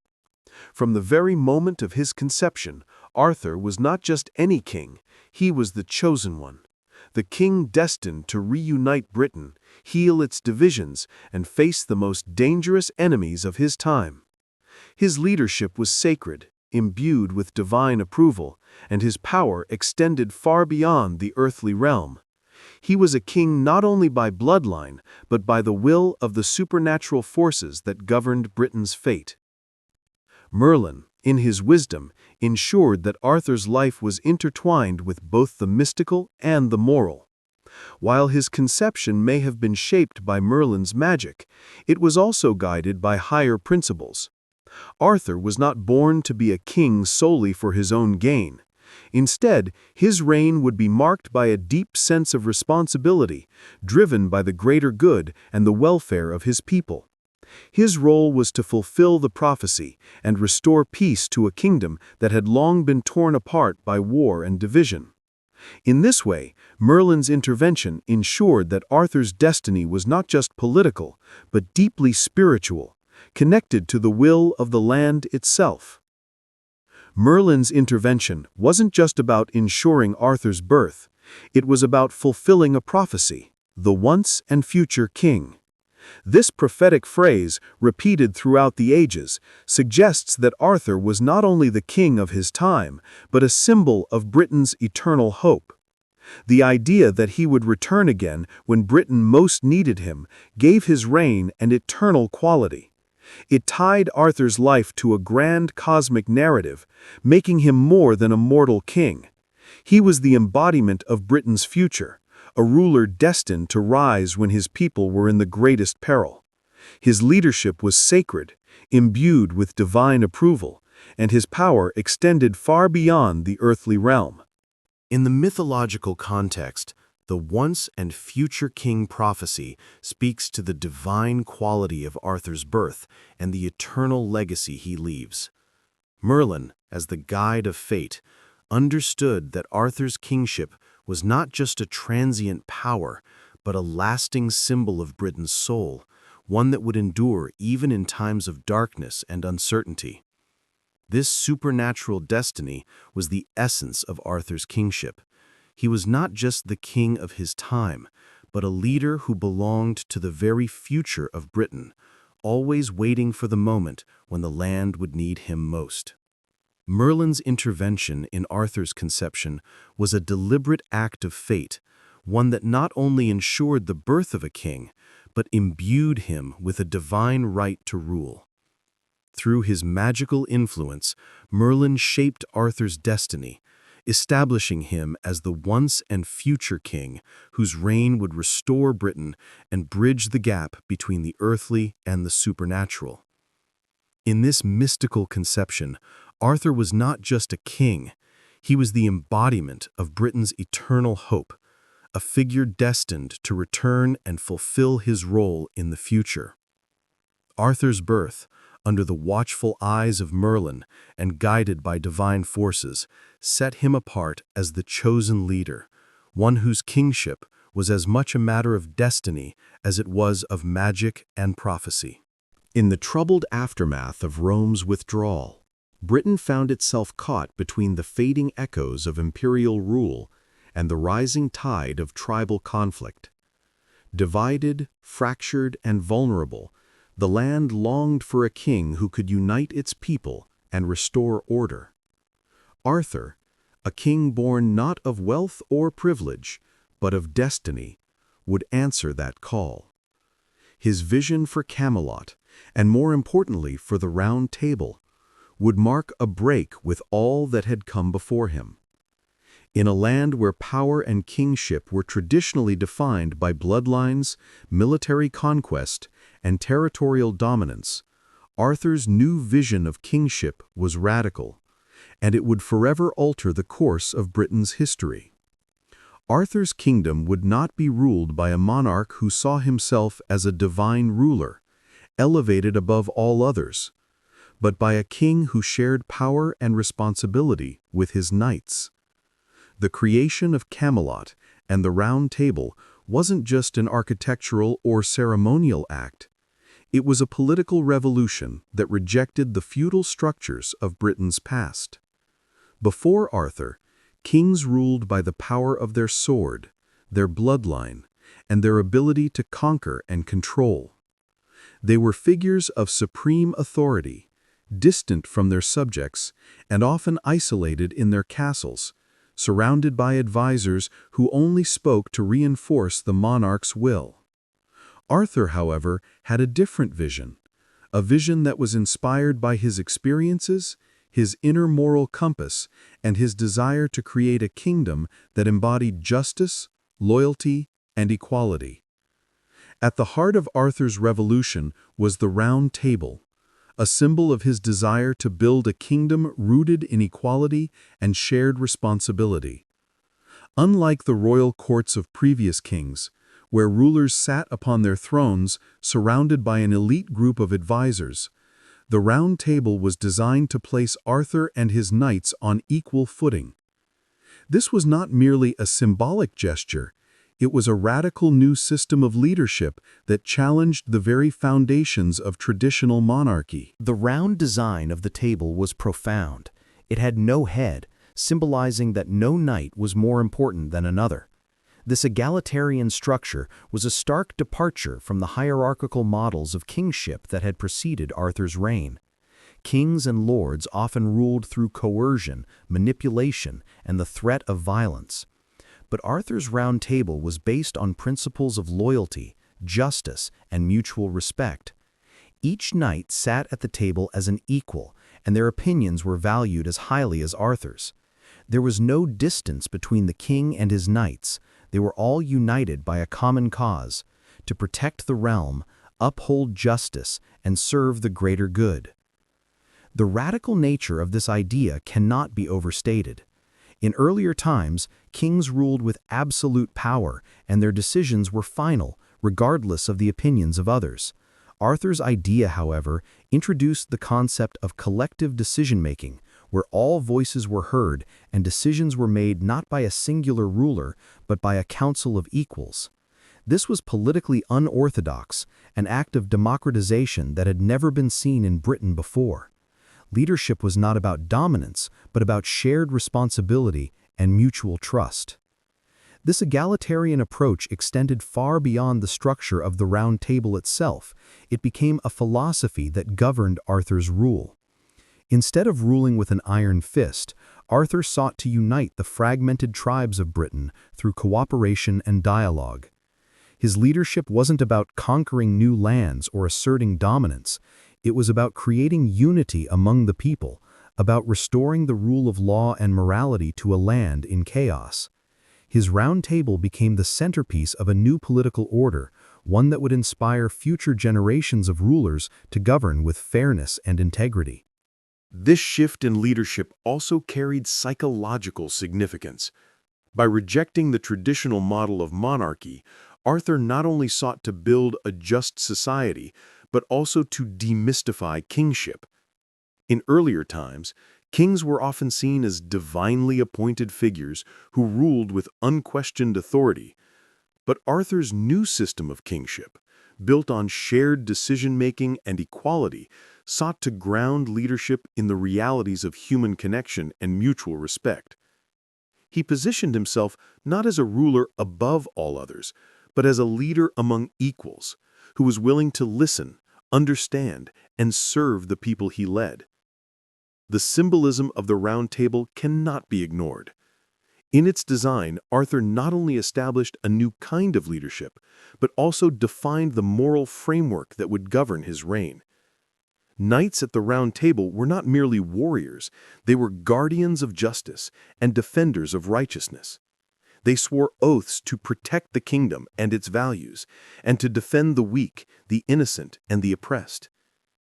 This commitment to loyalty and justice was what set Arthur's knights apart from the typical warrior elite. Their loyalty was not just to Arthur, but to the values of Camelot, which stood as a beacon of hope in a fractured world. The Round Table thus became more than just a political institution. It became a symbol of moral governance.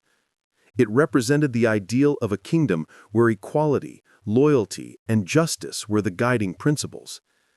It was an embodiment of Arthur's belief that kingship was not about dominance, but about servitude, serving the people, the land, and the greater good. Arthur's vision for Camelot and the Round Table gave rise to a kingdom of justice, where the king's role was not to rule through fear, but to lead with wisdom, compassion, and moral integrity. Arthur's creation of Camelot and the Round Table marked a revolutionary moment in the history of Britain.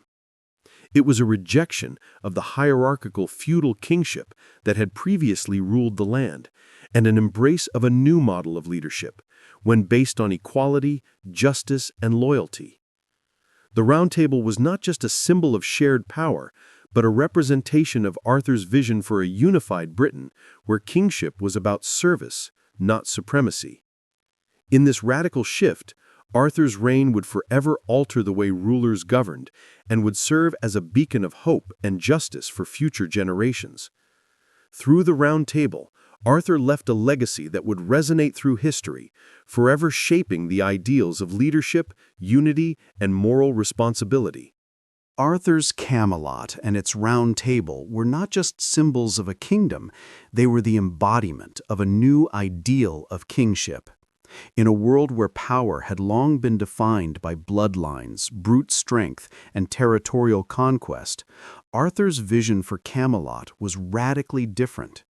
He sought to build a kingdom based on justice, equality, and the idea that true leadership was not about dominion over others, but about service to the greater good.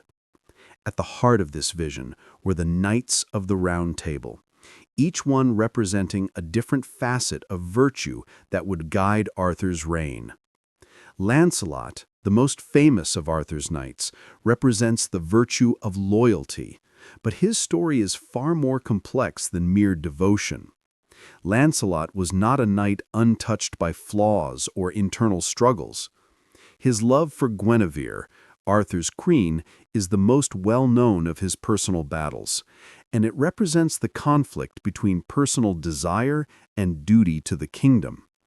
Lancelot's unwavering commitment to Arthur and Camelot made him the ideal knight on the battlefield. Yet his forbidden love for Guinevere and his failure to reconcile his personal feelings with his public duties eventually leads to the unraveling of the very ideals he fought for. Lancelot's journey embodies the tragic flaw of the ideal knight, that even the most virtuous figures must confront their own humanity and the limits of their devotion. His role in Camelot is both heroic and tragic, showing that even the most honorable knights are vulnerable to personal failures and the consequences of their actions. Gawain, another of the Round Table's central figures, is the Knight of Integrity, a man driven by a deep sense of honor and justice. However, Gawain's path is not one of seamless success. His failure in the Green Knight's challenge is one of the most telling moments in his journey. Though he embodies the virtues of strength and bravery, Gawain is forced to confront his own imperfections when he fails to uphold the vow he made to the Green Knight. His quest for redemption and his realization of the humility required of a true knight make him one of the most relatable figures in Arthur's court. Gawain's struggles illustrate the complexity of chivalric values, that even the most valiant knights must sometimes reconcile their sense of honor with their human failings. His story adds an element of moral depth to the Round Table, showing that knights were not simply flawless warriors, but men capable of growth, learning, and redemption. Percival, the Knight of Purity and the searcher for the Holy Grail, represents the innocence and spiritual devotion that Arthur envisioned in his knights. Percival's quest is not just a physical journey, but a spiritual odyssey, and his role in Camelot's story highlights the importance of faith and devotion in the knightly path. Percival's journey is deeply tied to the idea that knights are not only warriors, but also guardians of the sacred, men whose spiritual quests are just as significant as their martial prowess. Yet, Percival's inability to immediately recognize the significance of the Grail symbolizes the learning curve that even the most virtuous knights must endure. His eventual realization represents the journey of every knight, that true knighthood requires not just physical strength, but the wisdom to understand one's purpose in relation to the divine. Together, these knights represent the diverse aspects of Arthurian virtue, from loyalty and integrity to spiritual purity and the quest for redemption. Their individual journeys, marked by personal struggles, triumphs, and failures, are what give Camelot its strength and complexity. They show that knighthood is not simply a matter of strength or battle prowess, but a constant struggle to uphold ideals in a world full of temptation, conflict, and moral ambiguity. Arthur's kingship, unlike many monarchs of his time, was defined not by his ability to conquer or expand territory, but by his commitment to justice, mercy, and the protection of the innocent. In a world where kings often ruled with absolute power, Arthur's reign was marked by his moral integrity, the deep belief that true leadership was not about dominance, but about service. His leadership was shaped by a profound sense of duty to his people, and above all, to the weak and vulnerable. Arthur's leadership was a stark departure from the typical monarchs of his time, whose decisions were often driven by personal ambition or the desire for power. Arthur, however, ruled with an unwavering commitment to fairness and justice. His reign was not about strengthening his own position, but about ensuring the well-being of his people and maintaining order in a land that had long been in turmoil. His vision for Britain was rooted in the belief that a king's most important duty was to protect the helpless and to enforce justice, to stand for what is right, even when it meant making difficult and unpopular decisions. What made Arthur's kingship unique was his ability to balance moral integrity with practical governance. In his kingdom, the ideals of justice and loyalty were not just about grand speeches or ceremonial actions, they were reflected in every decision he made. Whether it was in battle, in disputes between knights, or in his role as a judge, Arthur's sense of justice was clear. His kingdom would stand not on the strength of his sword, but on the strength of his commitment to right and wrong. Arthur's leadership was also marked by his willingness to share power with his knights. Unlike most kings, who ruled with an iron fist and made decisions unilaterally, Arthur consulted his knights.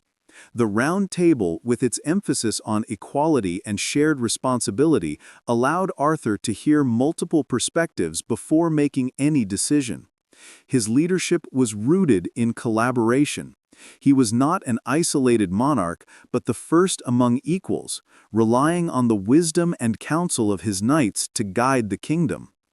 Arthur's reign, therefore, stands as a testament to the power of moral leadership. In an age of division and violence, Arthur's commitment to justice, his protection of the weak, and his shared responsibility with his knights made his kingship a beacon of hope. He was not just a king, he was a protector, a leader who embodied the ideals of fairness, equality, and loyalty that would define his legacy for centuries to come. Arthur's leadership and the Knights of the Round Table are more than mere myth. They represent a radical vision of kingship based on justice, equality, and moral integrity. Each knight, from Lancelot to Gawain to Percival, represents a different aspect of Arthur's idealism, from loyalty to redemption to spiritual purity.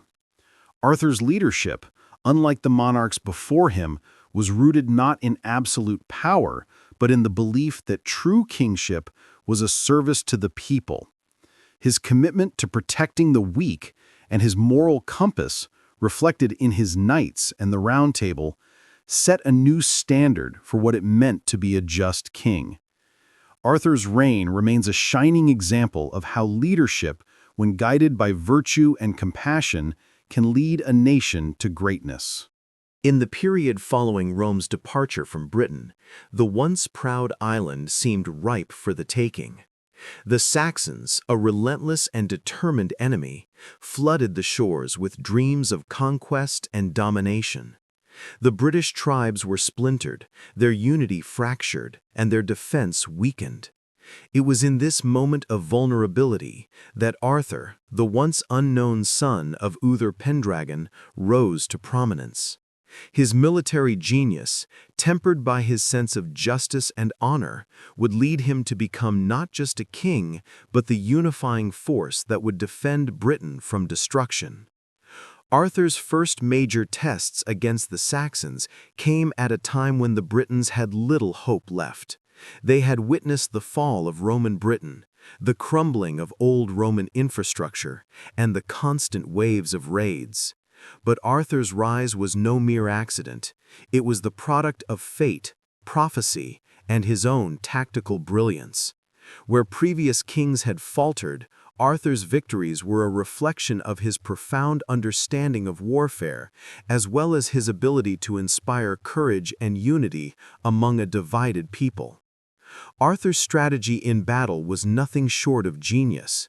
He understood that it was not just about brute force, but about outsmarting his enemies, using the land to his advantage, and employing tactics that the Saxons, who were accustomed to straightforward open battles, were not prepared for. By using the terrain to his advantage, Arthur would often lead his forces into battles where they could strike the Saxons when they were least prepared. The Battle of Badon Hill, perhaps the most famous of these victories, epitomized Arthur's brilliance. His forces, outnumbered and with less armor, used the terrain to their advantage, launching a surprise attack and then retreating to the higher ground, forcing the Saxons into a position where they could neither advance nor retreat. It was not just a victory of military strength, but a victory of strategy, surprise, and unity. Arthur's troops, inspired by their king's courage and leadership, fought not just for survival, but for the promise of a united Britain. But these successes didn't come without consequences. As Arthur drove the Saxons back, a growing fear began to take root among his enemies. The Saxons, who had once seen Britain as a fragmented land ripe for conquest, began to realize that their adversary was no ordinary king. Arthur was different. He was a king of the people, a leader who commanded not only through military strength, but through his moral integrity and his ability to inspire loyalty. His enemies began to understand that they were not just facing a skilled warrior, but a strategic mind, a king whose dedication to justice and the protection of his people made him a leader unlike any other in Britain's history. This growing fear among the Saxons was not simply born from Arthur's victories. It was rooted in his ability to inspire devotion among his people. Arthur's leadership was not merely about wielding a sword or commanding armies. It was about the confidence he instilled in those who followed him. Unlike other kings who relied on fear or coercion, Arthur inspired loyalty by embodying the very virtues that defined his kingdom: honor, justice, and selflessness. His men fought not just because they were commanded, but because they believed in the purpose behind their king's actions. This fear among the Saxons was compounded by the fact that Arthur's victories weren't just physical, they were psychological. As each battle ended in British victory, the Saxons were forced to question their own dominance and the strength of their forces. For the first time, they realized they were up against a king whose military mind, moral conviction, and unifying vision made him a formidable adversary. Arthur's ability to drive the Saxons back wasn't simply a matter of military superiority.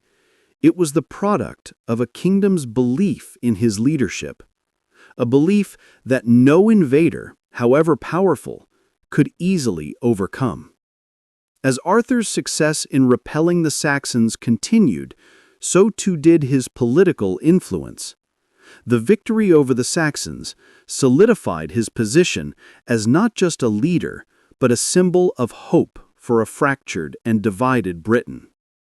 The British tribes, once scattered and at odds with one another, now found a common cause under the banner of Arthur. His military victories weren't just about winning battles, they were about rebuilding trust among the Britons, uniting the fractured factions that had been left in disarray following Rome's departure. Arthur's victories also had a profound psychological impact on his enemies. No longer were the Saxons facing a divided land of weak, disorganized tribes. They were facing a unified Britain, led by a king whose name struck fear into their hearts. The psychological weight of Arthur's name and the growing legends surrounding him made him a powerful symbol, one that not only represented resistance, but the promise of a united, prosperous future. As Arthur's victories mounted, so did his status, not just as a king, but as a symbol of Britain's future, a leader destined to ensure that the land would not fall to the Saxons. Arthur's success in battle transformed him into a figure of legend. His military triumphs did not simply make him a king, they made him a symbol of hope and unity, a king whose victories were the very foundation upon which Britain's future would be built. His leadership, grounded in moral integrity and military genius, gave the British people the strength to fight back against invaders and the hope that their land would be preserved for generations to come. Arthur's defense of Britain against the Saxons wasn't just a matter of military conquest, it was the birth of a legend. Through his strategic genius, unwavering moral integrity, and ability to inspire loyalty in his men, Arthur became not just a king, but a symbol of Britain's strength, unity, and resilience. The fear he inspired in his enemies was not merely the result of his tactical brilliance, but the product of a leader who embodied the very virtues of justice, honor, and protection of the innocent. As Arthur's victories over the Saxons grew, so did his status as king, solidifying his place in history not only as a warrior, but as a legendary ruler, destined to lead Britain through its darkest times and into an era of hope and prosperity. Arthur's journey as king was not one of easy triumphs, but one of hard-won victories, and not all of them were fought on the battlefield. His rise to power was, in many ways, the beginning of a much greater struggle, the fight to unite a fractured kingdom. Britain, after the fall of Rome, was a land divided not only by the external threat of the Saxons, but also by internal divisions among its tribal leaders, noble families, and the old Celtic factions.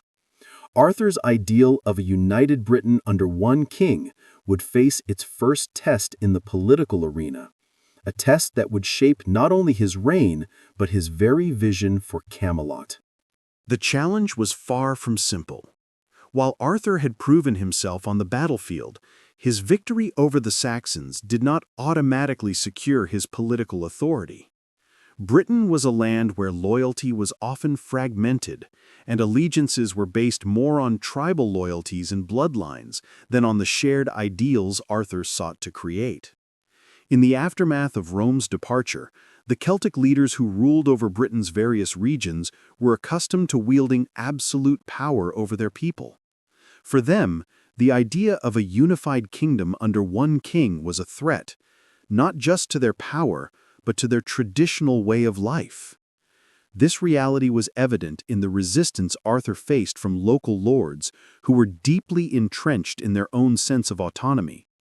Uther's legacy was not easily undone, and many saw Arthur's push for centralized power as a challenge to their status.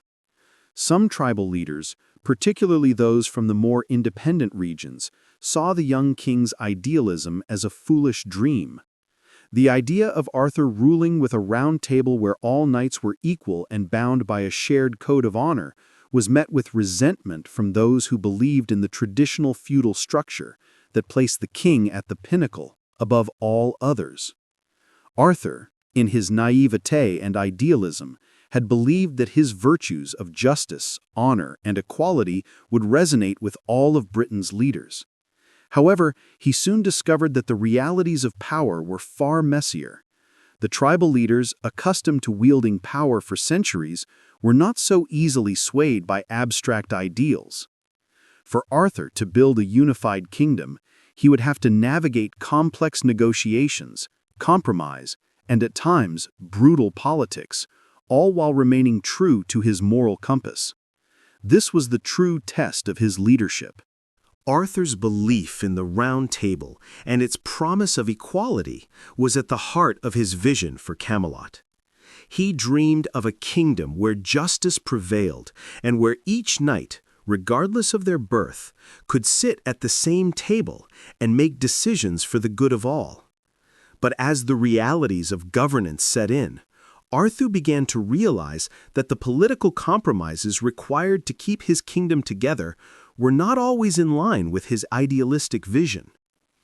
Arthur's deep commitment to moral integrity and justice often put him at odds with the pragmatic needs of leadership. He wanted to lead a kingdom of peace, a Camelot that embodied his highest ideals. However, the political landscape of Britain demanded more than just high-minded ideals. Factions that once supported him began to test his resolve.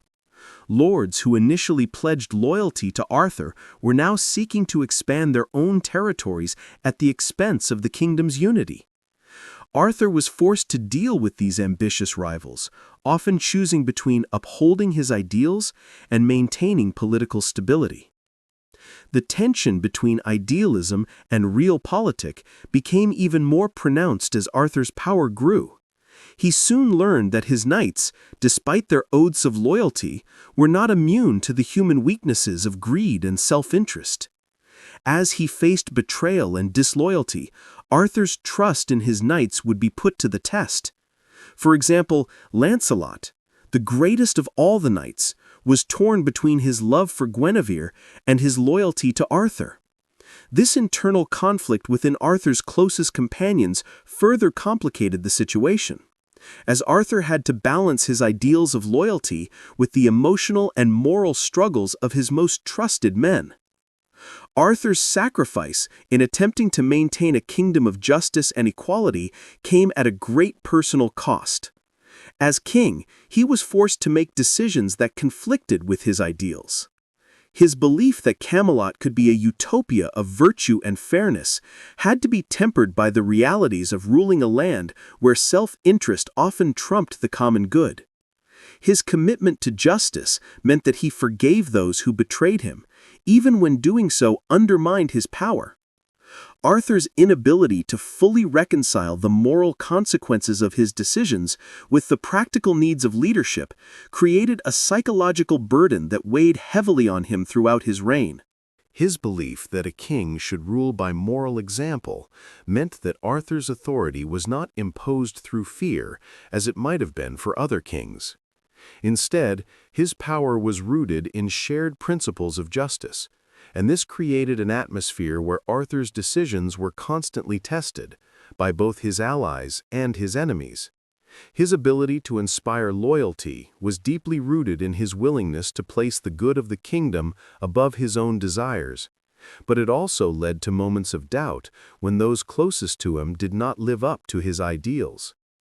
Arthur's vulnerability in the face of disloyalty and betrayal revealed the human side of his kingship, showing that even the greatest kings are not immune to the trials of leadership. Arthur's reign, marked by his vision of Camelot as a beacon of justice and equality, was defined by an ongoing battle between his idealism and the harsh realities of ruling. His commitment to his moral compass set him apart from other kings, but also created internal conflicts that he had to navigate carefully. The factions and rivalries within Camelot, combined with the personal struggles of his knights, revealed that even the most noble vision requires compromise, sacrifice, and a willingness to face the darker side of political power.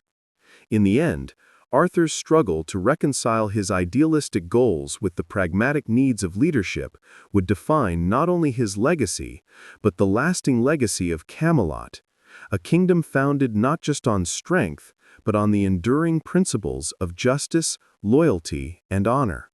In the heart of Camelot, where ideals of justice, honor, and unity shaped the very fabric of the kingdom, a secret love blossomed, one that would threaten the very foundations of the realm itself. Lancelot, the greatest knight of the Round Table, pledged his loyalty to Arthur, his king, and to Camelot, the ideal kingdom of justice and moral purity. Guinevere, the Queen, was no less dedicated to Arthur's vision of a united Britain. She was the heart of Camelot, revered for her beauty, grace, and her position as Arthur's queen. But in the shadows of this perfect kingdom, a forbidden love took root, a love that would tear apart everything they had worked for. The affair between Lancelot and Guinevere was not born from a chance meeting or simple attraction. It was the culmination of unspoken desires, shared understandings, and an innate connection that defied logic and reason. From the very beginning, their relationship was marked by moral complexity. They justified their feelings to themselves as inevitable, as something that transcended their duty to Camelot. But in doing so, they ignored the costs, the devastation their secret love would bring to Arthur, to Camelot, and to themselves. Lancelot, the ever-loyal knight, had always revered Guinevere from afar. She was the queen, the symbol of Camelot's glory, and he, the humble knight, swore to protect her and her kingdom. His love for her was not born of lust, but of a deep reverence for the light she brought to Camelot. To him, Guinevere was more than a woman.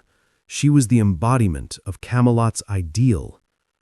But as their private moments together grew, so did Lancelot's desire, and with it, his guilt. He had sworn loyalty to Arthur, his king, his friend, and the man who had entrusted him with the future of Camelot. Yet in Guinevere's presence, the weight of his oath seemed to fade into the background, leaving only his love for her. Guinevere, too, was not immune to the emotional complexities that accompanied her feelings for Lancelot. As queen, she was bound by the political and moral expectations of her station. She had married Arthur not just for love, but for the sake of unity and the greater good of Britain.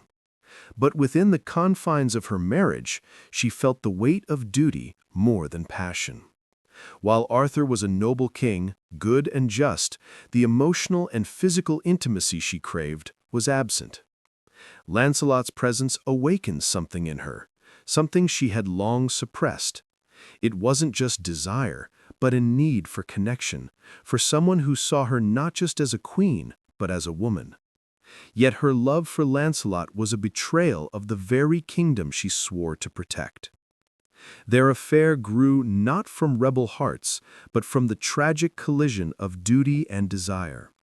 Lancelot's devotion to Camelot, his duty to Arthur, and his code of honor were all in conflict with his growing feelings for Guinevere. He knew that to act on his emotions would be to betray Arthur and the very foundation of Camelot. But as the stolen moments between them multiplied, their passion became irresistible, a force that neither could fight, despite the overwhelming guilt that accompanied every kiss and every whispered promise. For Guinevere, the guilt was equally profound. She understood the gravity of her actions, and yet she justified them by telling herself that true love, the kind she felt for Lancelot, was not a crime. But what she could not ignore was the fact that by loving Lancelot, she was simultaneously betraying Arthur, the man who had entrusted her with the future of Camelot. And it was not just a betrayal of Arthur, it was a betrayal of Camelot's ideals, the very ideals Arthur had worked so hard to establish. What kind of queen could betray her king and her kingdom for the sake of private desire? But the affair was more than just a personal conflict. It had profound political ramifications. Guinevere was queen, and her actions carried weight beyond the personal. A queen's fidelity was a symbol of the kingdom's integrity. If the people of Camelot knew of her affair, it would shake the foundations of Arthur's rule, destabilizing the very unity he had fought so hard to build. Camelot was a kingdom of ideals, a kingdom where justice reigned, where honor was everything. How could Arthur's kingdom survive when its queen, its moral center, was betraying the king who represented those very ideals?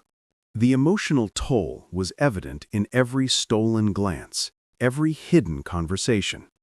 Lancelot and Guinevere's love was fated to be destructive, yet it was also born from something genuine, something beautiful.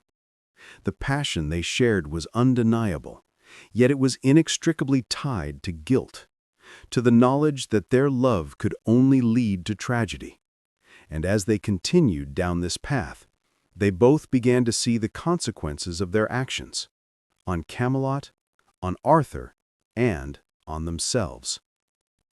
The forbidden love between Lancelot and Guinevere was not simply a romantic betrayal. It was a tragic clash of loyalty and desire, of honor and passion, that would bring about the downfall of the kingdom they had both sworn to protect. Their story was one of inevitable ruin, a love that could never be. And in the end, they were left with nothing but guilt, loss, and the destruction of the very dream they had once shared. In Camelot, where honor was a sacred oath and loyalty a knight's most valued virtue, Lancelot's emotional turmoil became a battle of the soul, a war between two conflicting forces. His unwavering loyalty to King Arthur, his friend and brother-in-arms, and his passionate, forbidden love for Queen Guinevere. Lancelot had long been the epitome of knightly virtue, fierce, loyal, and unyielding. To serve Arthur was his greatest honor. Yet in the quiet corners of Camelot, his heart was torn apart by a secret that he could not escape. The affair with Guinevere began not as a conscious betrayal of Arthur's trust, but as a slow and insidious draw into an emotional whirlpool. Guinevere, the queen, and the heart of Camelot, represented everything Lancelot had sworn to protect. She was the epitome of grace, the symbol of Camelot's ideals, and her beauty was more than skin deep. She embodied everything Arthur had fought for. To Lancelot, her presence was intoxicating. It wasn't just that she was Arthur's queen, but she was the perfect complement to everything Camelot stood for. Yet Lancelot had sworn to protect that very kingdom, and his duty to Camelot and Arthur seemed to weigh more heavily with every quiet, stolen moment with the queen. The guilt was a constant companion. In the quiet hours, when his sword lay beside him, Lancelot could feel the weight of his dishonor, heavier than any physical burden. His love for Guinevere was no fleeting infatuation. It was real and deep, but it was also inherently wrong. Every kiss he shared with her, every word of affection, was a betrayal of Arthur, the man who had trusted him with everything. Lancelot had long known that love, true love, should be pure. And yet here he was, caught in a web of emotions that betrayed the very essence of the knightly code he had lived by. How could a knight, someone dedicated to service, to honor, and to selflessness, be so consumed by selfish love? The weight of loyalty pressed heavily on Lancelot, forcing him to face the stark reality that his love for Guinevere was not only a personal betrayal, but a disruption of Camelot's very foundation. Every time he stood in front of Arthur, every time he knelt before his king, Lancelot felt his integrity slip away, as if his heart were betraying the very principles it had sworn to uphold. The man he had always been, the knight, the protector, the loyal companion, was now at war with the man he was becoming. A lover trapped in a web of emotions he could neither control nor justify. But even as the guilt ate away at him, Lancelot could not stop the pull he felt toward Guinevere. She wasn't just the queen. She was the woman who made him feel alive, the woman who understood him in ways no other could. Her presence was a comfort, a sanctuary from the world of knights and battles. In her arms, Lancelot found a peace that no battlefield could offer. But that peace came with a cost. The more time they spent together, the more impossible it became to walk away.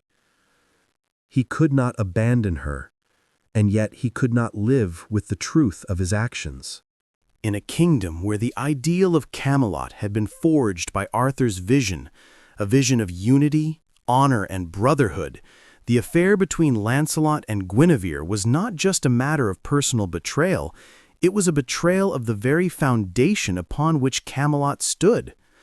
Camelot was a kingdom of high ideals, a kingdom where knights swore an oath of loyalty, and the Round Table symbolized equality and brotherhood. But as Lancelot and Guinevere's forbidden love grew, the very unity of Camelot was threatened. At first, the affair was a whisper, a secret shared in the shadows of Camelot's gleaming halls. The knights spoke of it only in hushed tones, uncertain of what they had witnessed, unsure of how to act. But like a growing wound, the truth began to leak into the open. Subtle glances, unspoken words, and the growing distance between Arthur, Lancelot, and Guinevere couldn't remain hidden for long. It wasn't just the affair that would cause destruction, it was the trust that would be shattered. The fragile bond between the knights of the Round Table was now under siege. As whispers spread, the once united front of the Round Table began to crack. Arthur, ever devoted to the ideal of Camelot, could not ignore the subtle shifts in the air. He had always trusted his knights implicitly, particularly Lancelot, whose loyalty was legendary. But now, cracks began to form in his belief that Camelot's ideals would survive the weight of human frailty. Arthur's heart began to sense what his eyes could not immediately see. His knight, his friend, had betrayed him in the most intimate of ways. Arthur's sense of honor and justice was rooted in his love for Guinevere, and yet now he faced the ultimate betrayal, not just from Lancelot, but from the very kingdom he had fought to unite. The trust within Camelot began to erode. The knights who once sat in harmony at the Round Table began to question their own loyalties. Would they remain faithful to the ideals of Camelot, or would the passion and betrayal of one knight tear the kingdom apart? Lancelot's guilt, the weight of his own actions, now had profound consequences, not only for his relationship with Arthur and Guinevere, but for the future of Camelot itself. As the affair's truth slowly spread, it became clear that the seeds of division had been sown, and that the dream of Camelot, once so bright and full of hope, was now on the edge of collapse. Lancelot's love for Guinevere, though born of deep passion, was a betrayal that was destined to unravel Camelot's very ideals.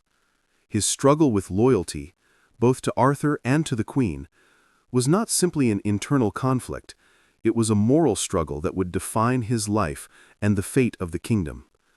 As whispers turned into open knowledge, the trust within Camelot shattered, and the unity Arthur had worked so hard to create began to crumble. This affair, though personal, was a public cancer, one that would eventually lead to the fall of Camelot. The sacrifice of loyalty, of honor, for love, would be the tragic flaw that tore apart the very heart of Camelot, leaving behind only the ruins of an ideal kingdom. The Holy Grail, long shrouded in both mysticism and divine significance, was the ultimate test of Camelot's ideals. A journey that called to the knights not only as a spiritual challenge, but as a personal crucible. When Arthur, the once unifying king, sent his knights on the quest for the Grail, it wasn't merely a call to recover a sacred object. It was a demand for proof of their worthiness as knights, as men of virtue, and as loyal protectors of Camelot. Arthur's kingdom, built upon ideals of justice, honor, and equality, now sought the Grail as the symbol of the highest achievement, the embodiment of these ideals in their purest form. The quest was not for glory, nor was it for material reward. It was, instead, a spiritual test, a profound journey that demanded the knights confront their own flaws, their inner darkness, and the deep moral and emotional conflicts that lay within. The Grail was said to be the ultimate reflection of the divine, accessible only to those who had truly purified their hearts.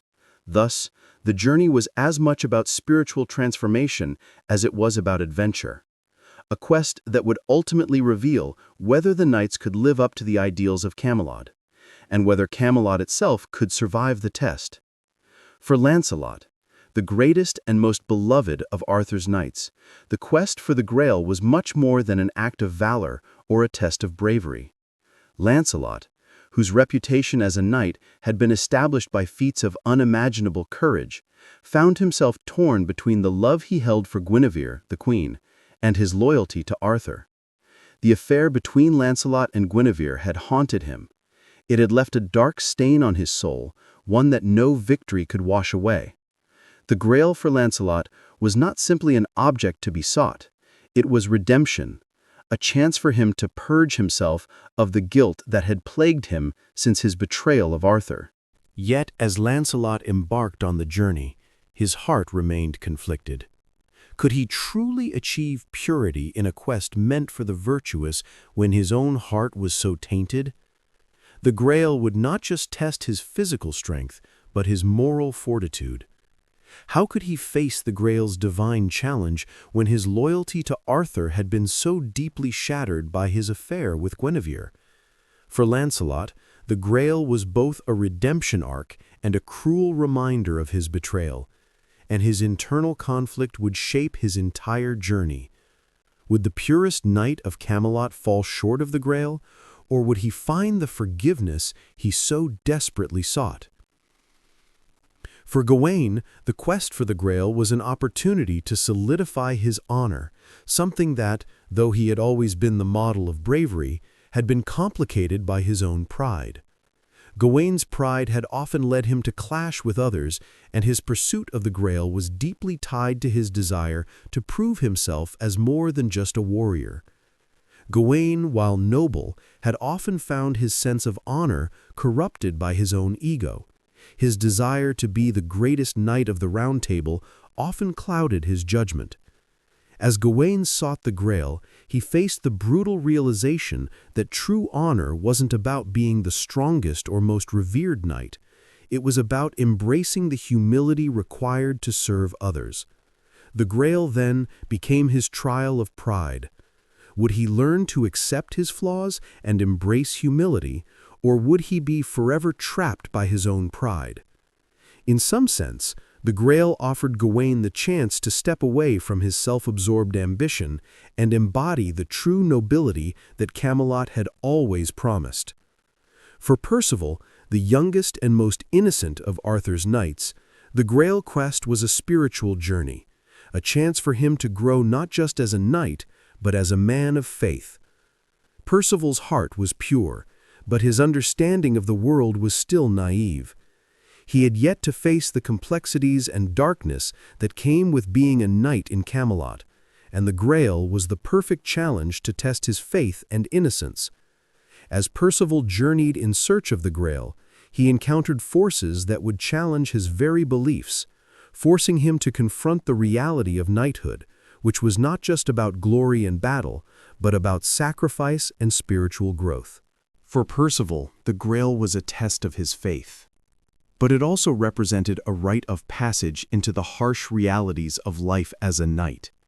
Could he remain pure of heart in a world where deception, pride, and violence ruled the day?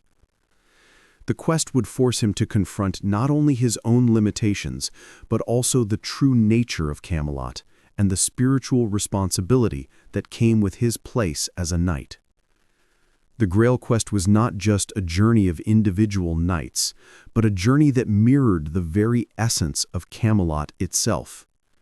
It reflected the ideals upon which Arthur had built his kingdom: honor, loyalty, faith, and the pursuit of virtue.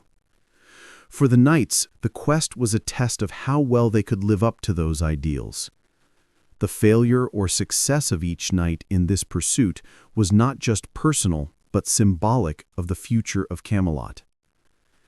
Arthur had built Camelot to be an ideal kingdom, one that stood as a beacon of justice, brotherhood, and purity. The Grail, as its ultimate symbol, would serve to test whether the knights truly embodied those ideals, or whether they were merely dreams held by the king.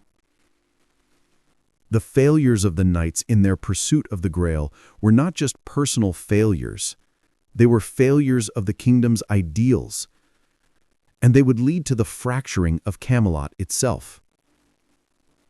The Grail's call was not just a test of personal worth, but a test of the entire kingdom's spirit. The quest for the Holy Grail revealed not just the individual virtues of each knight, but the cracks within the very ideals of Camelot. The Grail represented the height of spiritual and moral achievement, and for each knight, it was a journey of transformation, one that would either elevate them to the highest ideal of knighthood or expose the weaknesses that lay within. As Lancelot, Gawain, and Percival embarked on their separate quests, they were not merely seeking the Grail, they were seeking the truth of their own hearts. And in the end, it was not the object itself that mattered. It was the journey that would define the future of Camelot. When King Arthur sent his knights on the quest to find the Holy Grail, it was a defining moment, not only for the knights themselves, but for the kingdom of Camelot. The Grail represented the highest ideals of Camelot: honor, sacrifice, spiritual purity, and the divine favor that Arthur had strived to create in his kingdom. But as each knight embarked on their journey, internal divisions began to unravel the unity that had once bound them. The quest was designed to bring the knights closer to their divine purpose, yet it revealed the human imperfections lurking beneath their noble facades. The very nature of the quest, personal, spiritual, and divinely ordained, created an environment where individual desires and ambitions began to rise to the surface. The knights, once united in purpose, began to pursue the Grail not only as a test of virtue, but as a path to personal glory, atonement, or redemption. Each knight's quest was not just a journey for the Grail, but a journey into their own hearts, a test of their moral integrity and faith. As the knights set out, the ideal of brotherhood that had once held Camelot together began to fracture.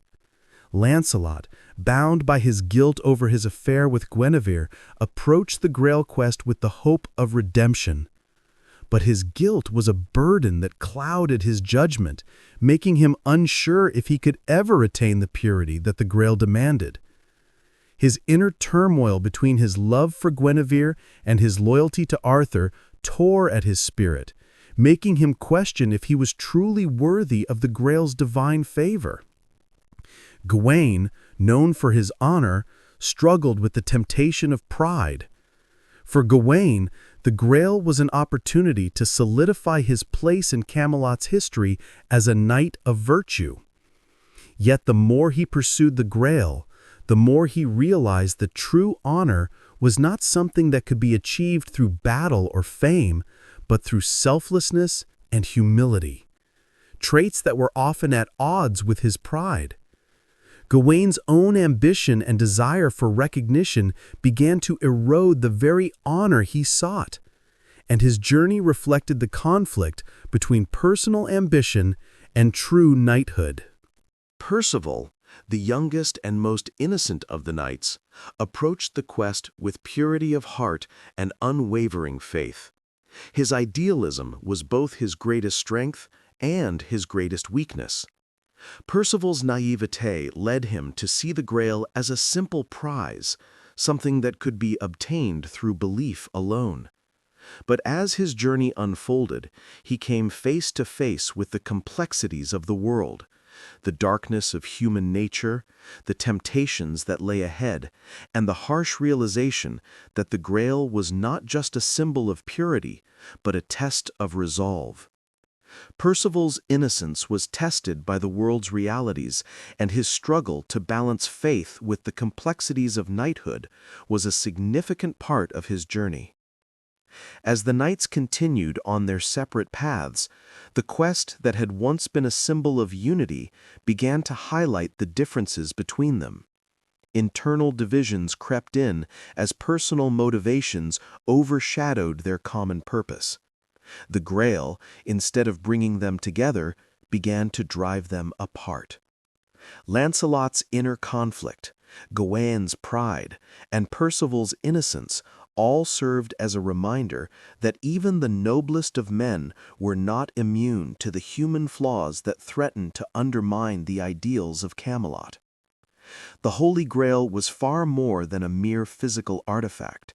It was the embodiment of divine favor, a symbol of spiritual purity, and a reflection of the ideals that Camelot was founded upon.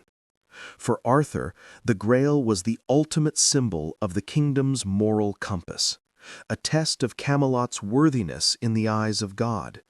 If the Grail could be found, if the knights could achieve the purity required to claim it, then Camelot would be confirmed as a divine kingdom, chosen to lead the world in justice, unity, and virtue. But as the knights journeyed to claim the Grail, it became clear that it was not simply a test of courage or strength, but a test of moral integrity, a reflection of each knight's spiritual state and personal flaws. The Grail demanded not just bravery in battle, but purity in heart and soul. The knights, once seen as paragons of virtue, were now revealed to be deeply flawed, their failures laid bare as they failed the Grail's divine challenge. For Arthur, the failure of his knights to claim the Grail was a bitter revelation. Camelot, the kingdom he had built on ideals of justice, loyalty, and brotherhood, was fracturing.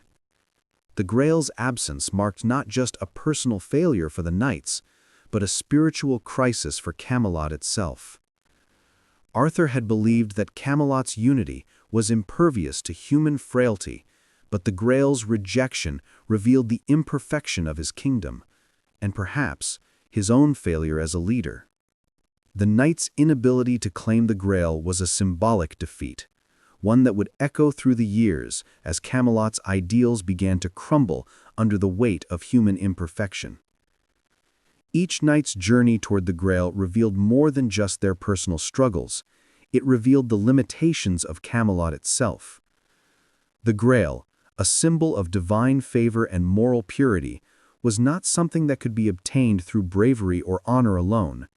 It demanded selflessness, sacrifice, and a spiritual awakening that none of the knights, least of all Arthur, could fully embrace. The quest for the Grail was not just a personal journey, it was a reflection of Camelot's fate. Each knight's pursuit of the Grail exposed not just their individual flaws, but the internal divisions within the kingdom. The failure of Camelot's knights to attain the Grail was a revelation, a sign that even the greatest of men were not free from the weaknesses of the human spirit. The Grail was a symbol of divine perfection, but its failure to be claimed was also a symbol of Camelot's moral failings and the limitations of its utopian ideals. The knights, though brave and virtuous, were ultimately human, and it was their humanity that led to the downfall of the very kingdom they had sworn to protect. When Lancelot returned to Camelot, it was not the triumphant return of a knight returning from a great quest or victory. Instead, it marked the beginning of Camelot's unraveling, a moment of reckoning that would forever change the course of the kingdom. The affair between Lancelot and Guinevere, once a secret whispered in the shadows, now came to light with all the force of a sword strike to the heart of Camelot's idealized image. Arthur's kingdom had always been billed as the land of brotherhood, loyalty, and chivalric ideals, a shining example for the world to admire. But now, this ideal was under siege, torn apart by the very people Arthur trusted most. When Arthur learned the full extent of the betrayal, his queen, the woman he loved, and his closest companion, the knight he had trusted as his brother, it felt like the ground beneath him shifted. The weight of personal betrayal was not the only burden Arthur bore. He also found himself questioning the very core of his kingship. How could his kingdom survive if the foundation of trust could so easily be shattered by those he held closest? Arthur, who had built Camelot on the belief that loyalty and honor could create something perfect, now realized that the ideals upon which his kingdom had been constructed were inherently flawed, just as human beings were. Emotionally, Arthur was torn between rage and despair. The revelation didn't just hurt him personally, it threatened his vision for Camelot. And Arthur the idealist was now faced with a painful reality. Lancelot, his greatest knight, was now a symbol of the very imperfections that Arthur had tried to transcend. His trust in his most trusted companion was forever broken, and the political consequences were immediate and dire. The loyalty of the knights began to splinter as they were forced to pick sides in a conflict that was no longer just about Camelot's ideals, but about personal allegiances and betrayal. What had once been a kingdom of shared purpose and brotherhood was now a fractured entity, its knights divided, unsure of their own loyalties and questioning the foundation of their king's authority. As the news of the affair spread, Camelot, once a shining beacon of unity and justice, began to dissolve into a collection of competing factions. The knights, once united in their service to Arthur and Camelot, now found themselves divided by their personal feelings of betrayal, loyalty, and honor. Some knights, like Gawain, who had long stood as a champion of Arthur's ideals, found themselves distant from Lancelot and Guinevere, unable to reconcile the affair with their understanding of honor. To them, the breach of trust was not just a personal matter, it was a moral failure that undermined the very purpose of Camelot. Their allegiance to Arthur became a test of their own virtue, as they struggled to preserve the integrity of the Round Table amidst the rising tensions. For others, like Lancelot's closest allies, the affair was a tragic mistake, one that was born from human frailty rather than malicious intent. They saw Lancelot not as a betrayer, but as a man torn between duty and love, and for them, forgiveness was the only way forward. These knights believed Camelot's ideals could be preserved if only they remained true to loyalty to one another, despite their personal failings. Loyalty to Camelot remained a guiding principle for these knights, but they were now pitted against those who believed Camelot's ideals were shattered beyond repair. The resulting division was not just a political split, it was a moral and ethical divide within the kingdom. Camelot's unity, which had once seemed unshakable, began to dissolve, leaving behind factions that were no longer bound by the same vision. What had once been a brotherhood of knights seeking the same goal now became a kingdom torn between competing ideologies of what Camelot should stand for. Arthur, the once great king, was now tasked with holding his kingdom together, but the divisions between his knights had exposed the cracks in his leadership. Could he unite a kingdom that was divided by personal loyalties and moral compromises? Was his vision for Camelot of justice, loyalty, and honor still possible in a world that had proven itself so flawed? In the midst of this fracturing kingdom, as Camelot teetered on the brink of collapse, another betrayal loomed, this time from the very bloodline of Arthur himself. Mordred, Arthur's son and a figure long lurking in the shadows, finally revealed his true intentions. His rebellion was not just a power grab or ambition for the throne. It was a personal betrayal that struck at the very heart of Arthur's reign. Mordred, who had been raised under different circumstances, had always harbored resentment for his father. To him, Arthur's vision of Camelot was a dream that could never be fulfilled. Arthur's rejection of Mordred, his neglect as a son, and the tension between father and son had festered into something darker. Mordred's ambition was not for the good of the kingdom, but for himself, a chance to seize control and redefine the legacy that Arthur had worked so hard to create. He sought to destroy not only Arthur, but the very ideals Camelot stood for. Mordred's rebellion was a rejection of Camelot's utopian ideals, a forceful return to reality for a kingdom that had once believed in its divine right to rule. Mordred's ambition symbolized the destruction of everything Arthur had tried to build, a kingdom where justice, honor, and equality would reign supreme.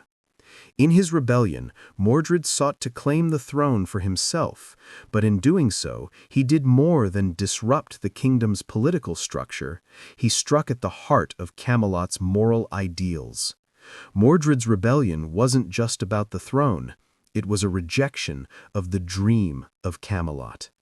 It was a symbol of the kingdom's collapse, the ultimate betrayal of a father's vision and a kingdom's ideals. The betrayals of Lancelot and Mordred were not just personal failures, they were symbolic of the collapse of Camelot's ideals. In the end, Camelot fell because the idealism of its foundations was unable to withstand the harshness of human nature.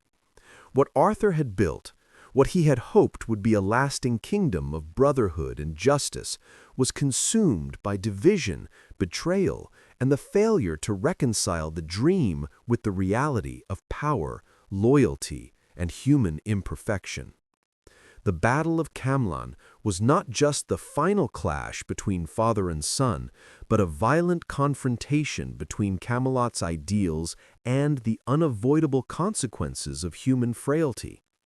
As Arthur faced Mordred, the son he had once hoped would carry on his vision of Camelot, the battle unfolded like a tragic mirror, reflecting the kingdom's ultimate undoing. The land that had once dreamed of unity, justice, and the pursuit of a noble ideal now lay fractured by the same forces of betrayal, pride, and ambition that had plagued its foundation. Arthur, though wounded and weakened, fought with a desperation born not just from duty, but from the unspoken truth. Camelot's fall had already begun long before the first sword was drawn at Camelot. The battle was not just physical, it was symbolic of the decay within. Mordred, once a part of Arthur's legacy, had grown to resent the very ideals his father fought to uphold. For him, Camelot's idealism had always been an illusion, a dream too perfect to survive in the real world. As they faced each other, the very landscape of the battlefield mirrored the kingdom they both sought to claim. The divisions within the Round Table, the betrayals of Lancelot and Guinevere, and the corruption of the ideals Arthur fought for all culminated in this single cataclysmic moment. The ferocity of the battle between father and son mirrored the final collapse of Camelot's ideals, the sword clashing against the sword, each blow echoing the failed dream of the kingdom.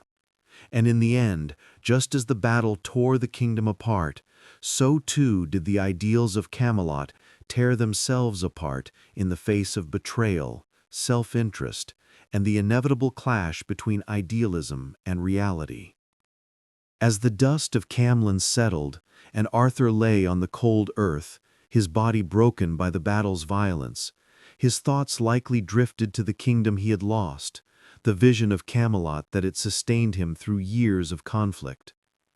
Arthur's wound, a fatal blow inflicted by Mordred, wasn't just the end of a king's life, it was the end of Camelot's dream. In his final moments, Arthur was forced to confront the reality of his reign, the beautiful ideals of brotherhood, justice, and loyalty that had seemed so attainable in the early days of his rule, but that had crumbled under the weight of human imperfection. Arthur's death, while physically a mortal wound, was symbolic of something far greater, the inevitable decay of Camelot's ideals. His final moments were marked by the knowledge that his kingdom, once full of hope, vision, and promise had failed. In that moment, Arthur wasn't just a king dying in battle. He was a symbol of the failure of idealism. His death, as he lay in the aftermath of Camelot, reflected the tragic nature of Camelot's fall, a kingdom that was born of perfect ideals but could not survive the flaws of its leaders.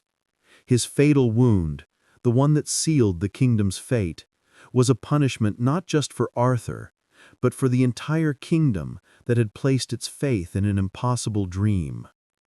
Arthur's death symbolized the end of Camelot, the loss of the ideal king who had never fully understood that his dream was too fragile, too idealistic, to survive the human condition.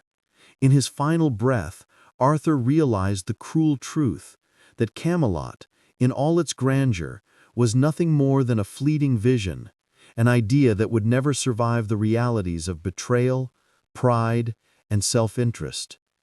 His passing was the end of an era, the passing of a king, the death of a kingdom, and the fall of a dream.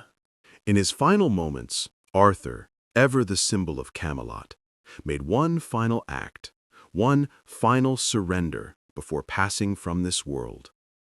He called for Guinevere, his trusted knight, and with the weight of his kingdom's fate on his shoulders, he instructed him to return Excalibur to the Lady of the Lake. Excalibur, a sword of divine power, had been the emblem of Arthur's kingship. It was more than just a weapon. It was the physical manifestation of the kingdom Arthur had worked to create, the perfect kingdom of justice and virtue. But as he lay dying, Arthur knew that the ideal for which Excalibur had stood was now lost. His final act of surrendering Excalibur was not just a return of power, but a relinquishment of Camelot's ideals, an acceptance that Camelot's time had passed. The act of returning Excalibur was the ultimate symbolic gesture, a surrender of kingship, and an admission that the ideal kingdom was no longer his to command. The sword, once a tool of divine authority, would now be returned to the mystical realm of the Lady of the Lake, to await another time. Arthur's final surrender represented not just his physical death, but the death of the dream of Camelot as a kingdom of moral purity. As Excalibur was returned to the lake, it signified the end of an era, the end of Camelot, and the closing of the chapter on the once great dream that had driven Arthur to build his kingdom.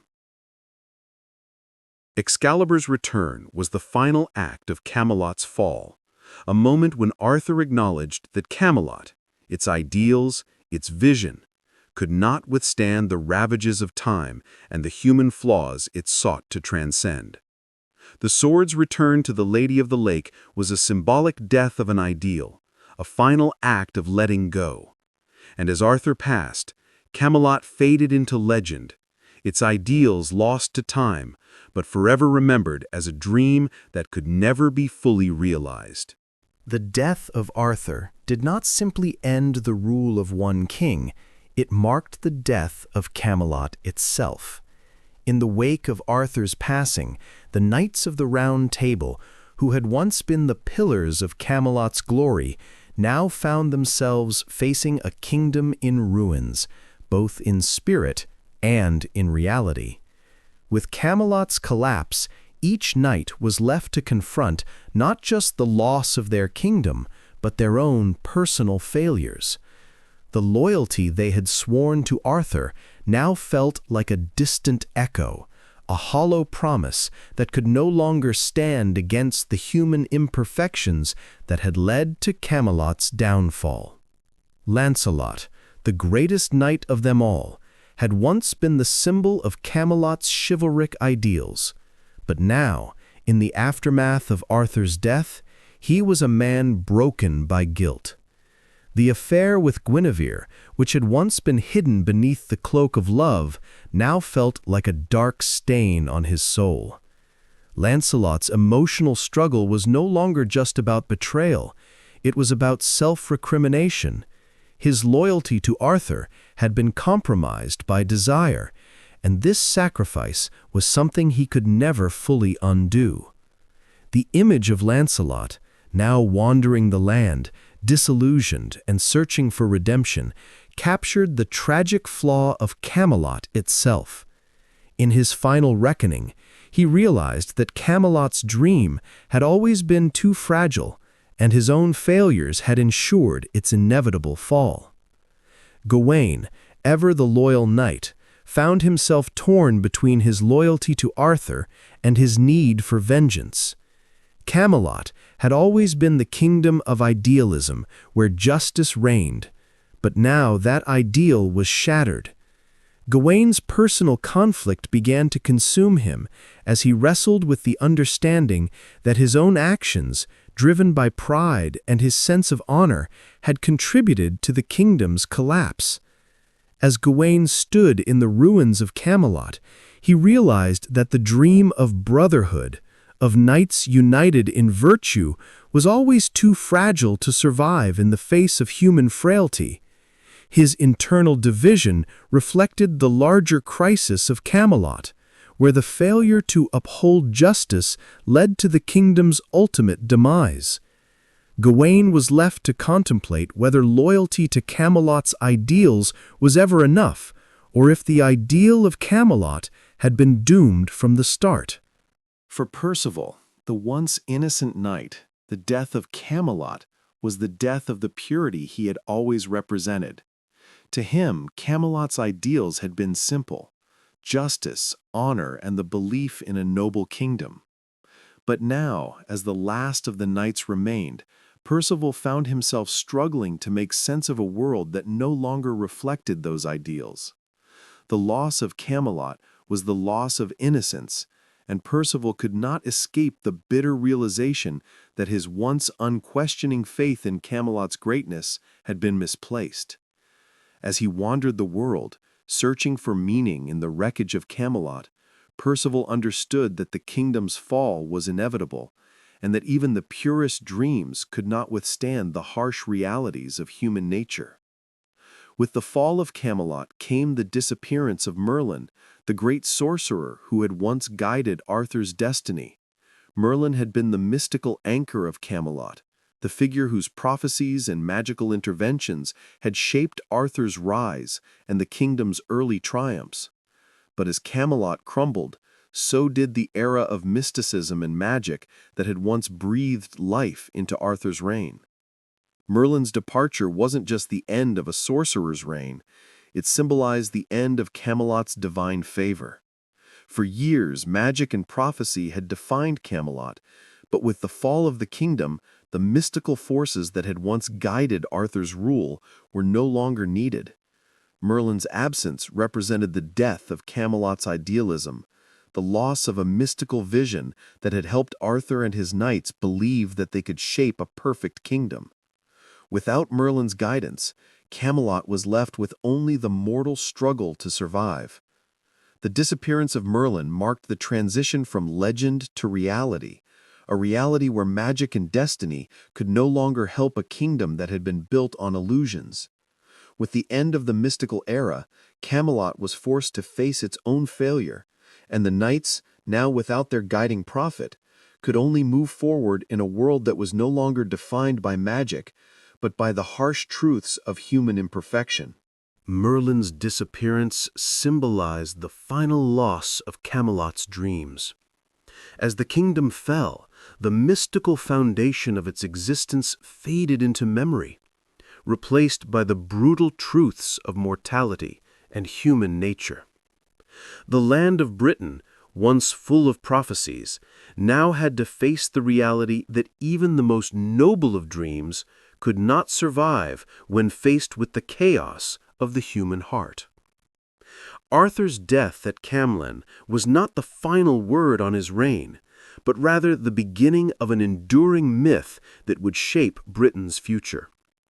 The once and future king became more than just a promise that Arthur would return in the land's darkest hour. It was a symbol of hope in a world constantly threatened by chaos and division. When Arthur fell, the idealized vision of Camelot also crumbled, but Arthur's legacy endured as a beacon for future generations, holding the possibility of restoration and redemption.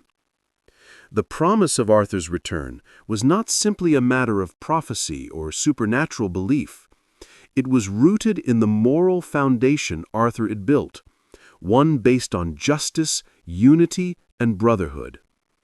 The belief that Arthur would return represented a collective desire for a leader who could rise above the self-interest and betrayals that had torn Camelot apart. But it was more than just an ideal king. Arthur, as a mythic figure, embodied the ideal ruler who could create a kingdom where justice prevailed, where loyalty to the common good would triumph over personal gain. This myth, though rooted in Arthur's death, would become a resilient source of hope throughout British history. In times of political uncertainty or moral crises, the legend of Arthur's return inspired generations to believe in the possibility of a just ruler who could lead Britain back to greatness. The promise that Arthur would rise again reinforced a collective longing for unity, a unity that seemed forever lost after the fall of Camelot. As Britain faced various challenges, from the Norman conquest to the turbulent medieval period, the vision of Arthur's return served as a rallying cry for those seeking a leader who could restore justice to a fractured kingdom. The once and future king was not just a figurehead. He became a spiritual anchor for the British people. The belief in Arthur's eventual return intertwined with the longing for a perfect leader, a king who was not just a political figure, but a divine incarnation of justice. This belief gave the people of Britain a sense of continuity, a reminder that the values of Camelot, honor, loyalty, and virtue, were not just part of a legend, but an eternal promise. This enduring myth was at its core an expression of the unwavering faith in an idealized vision of leadership, a leadership where righteousness would overcome corruption and chaos. While Camelot's physical kingdom fell, its ideals were far from extinguished. The spirit of Camelot, its vision of justice, honor, and unity, would continue to shape the future of Britain long after the Round Table had disbanded and the kingdom's walls had crumbled. Camelot, though lost in the physical world, became the ideal that future generations looked to in order to shape their own kingdoms and define leadership. The myth of Camelot was not simply the story of Arthur's reign. It was a cultural blueprint for what Britain could become. Even in times when monarchs fell short of their ideals, the legacy of Camelot provided a model for rulers who aspired to something greater. The legacy of Camelot did not fade. Instead, it lived on through the stories of Arthur and his knights, who became symbols of chivalry and moral virtue in the Middle Ages and beyond. Arthur's kingdom, despite its tragic collapse, was a beacon for what could be possible in a world full of greed, betrayal, and conflict. The concept of the perfect king, one who ruled not with self-interest, but with a sense of justice and compassion for his people, would continue to influence British culture for centuries.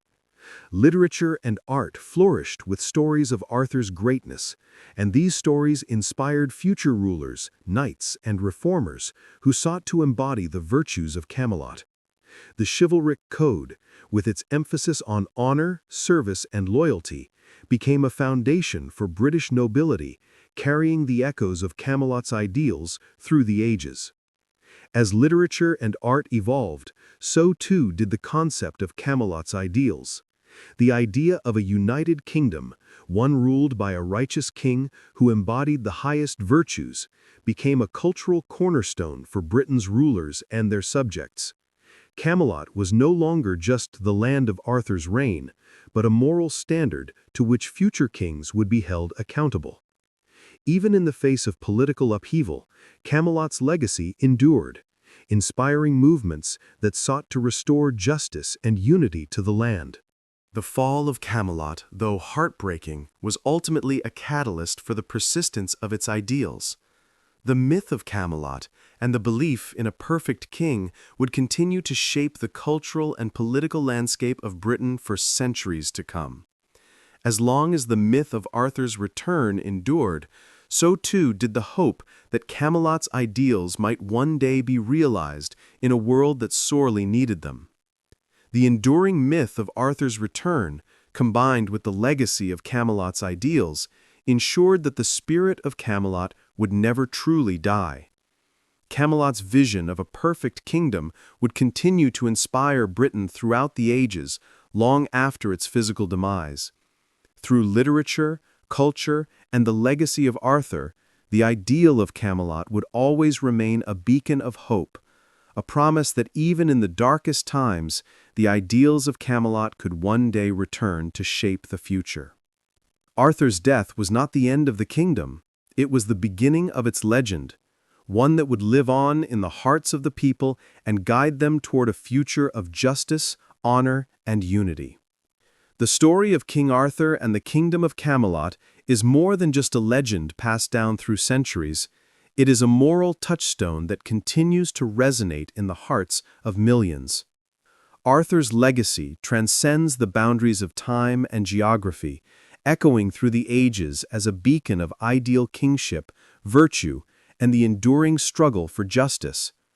His tale is not just one of a king who united a kingdom, but a king whose moral dilemmas, leadership, and sacrifices laid the foundation for understanding what it means to be a just ruler in a world that often falls short of ideals. Arthur's story is one that has shaped history, not just in the sense of a real historical figure, but as a symbol of the ideal monarch. The concept of kingship has been forever influenced by the myth of Arthur, who, in his perfect reign, embodied the qualities of a benevolent and just ruler. His decisions, particularly in his quest for justice and his commitment to his knights, became a measure for future leaders who sought to bridge the gap between power and morality. Throughout history, monarchs, statesmen, and political figures have drawn upon Arthur's moral framework. His story presented the ideal ruler, not as a man of unquestionable power, but as a leader guided by virtue, dedicated to the greater good of his kingdom. Whether it was in the Middle Ages, when kings invoked Arthur's ideals to justify their own leadership, or in the Age of Enlightenment, when thinkers grappled with the concept of justice and the role of the ruler, Arthur stood as the embodiment of moral authority. His vision of Camelot as a place of honor, loyalty, and equality was an ideal kingdom where a just monarch ruled, not through sheer force, but with a commitment to the well-being of his people. This vision has influenced countless revolutions, reforms, and movements for social justice throughout the centuries, from the French Revolution to the rise of democratic ideals. Even in times of political crisis or moral decay, leaders and citizens have invoked the myth of Arthur as a reminder of what a kingdom can be when guided by a just king who cares for his people above all else. The influence of Arthur's legend can be felt most profoundly in literature and culture. Arthurian literature, in its many forms, has become a cornerstone of Western storytelling. From the earliest medieval tales like The Morte d'Arthur by Sir Thomas Malory, to the modern retellings by authors like T.H. White and Marion Zimmer Bradley, Arthur's myth has been reimagined and reshaped for every new era, each time resonating with a different generation's interpretation of honor, power, and sacrifice. In literature, Arthur's figure serves as a mirror through which writers have examined the relationship between power and responsibility. For example, in T.H. White's The Once and Future King, Arthur's idealism and his ultimate disillusionment serve as a poignant commentary on the human condition and the inherent flaws of those who seek to lead. White's portrayal of Arthur is one of a man struggling to reconcile his ideal vision of justice with the realities of human nature, making it a timeless exploration of the moral challenges faced by leaders throughout history. In modern literature and media, Arthur's story has continued to evolve. From the dark reinterpretations in movies like Excalibur, 1981, to the heroic retellings in popular culture like the BBC's Merlin and the movie King Arthur, Legend of the Sword. Each generation reinvents Arthur, reflecting its own values, struggles, and hopes. However, no matter how he is portrayed, Arthur remains an archetype of the perfect monarch, a symbol of what leadership can aspire to be.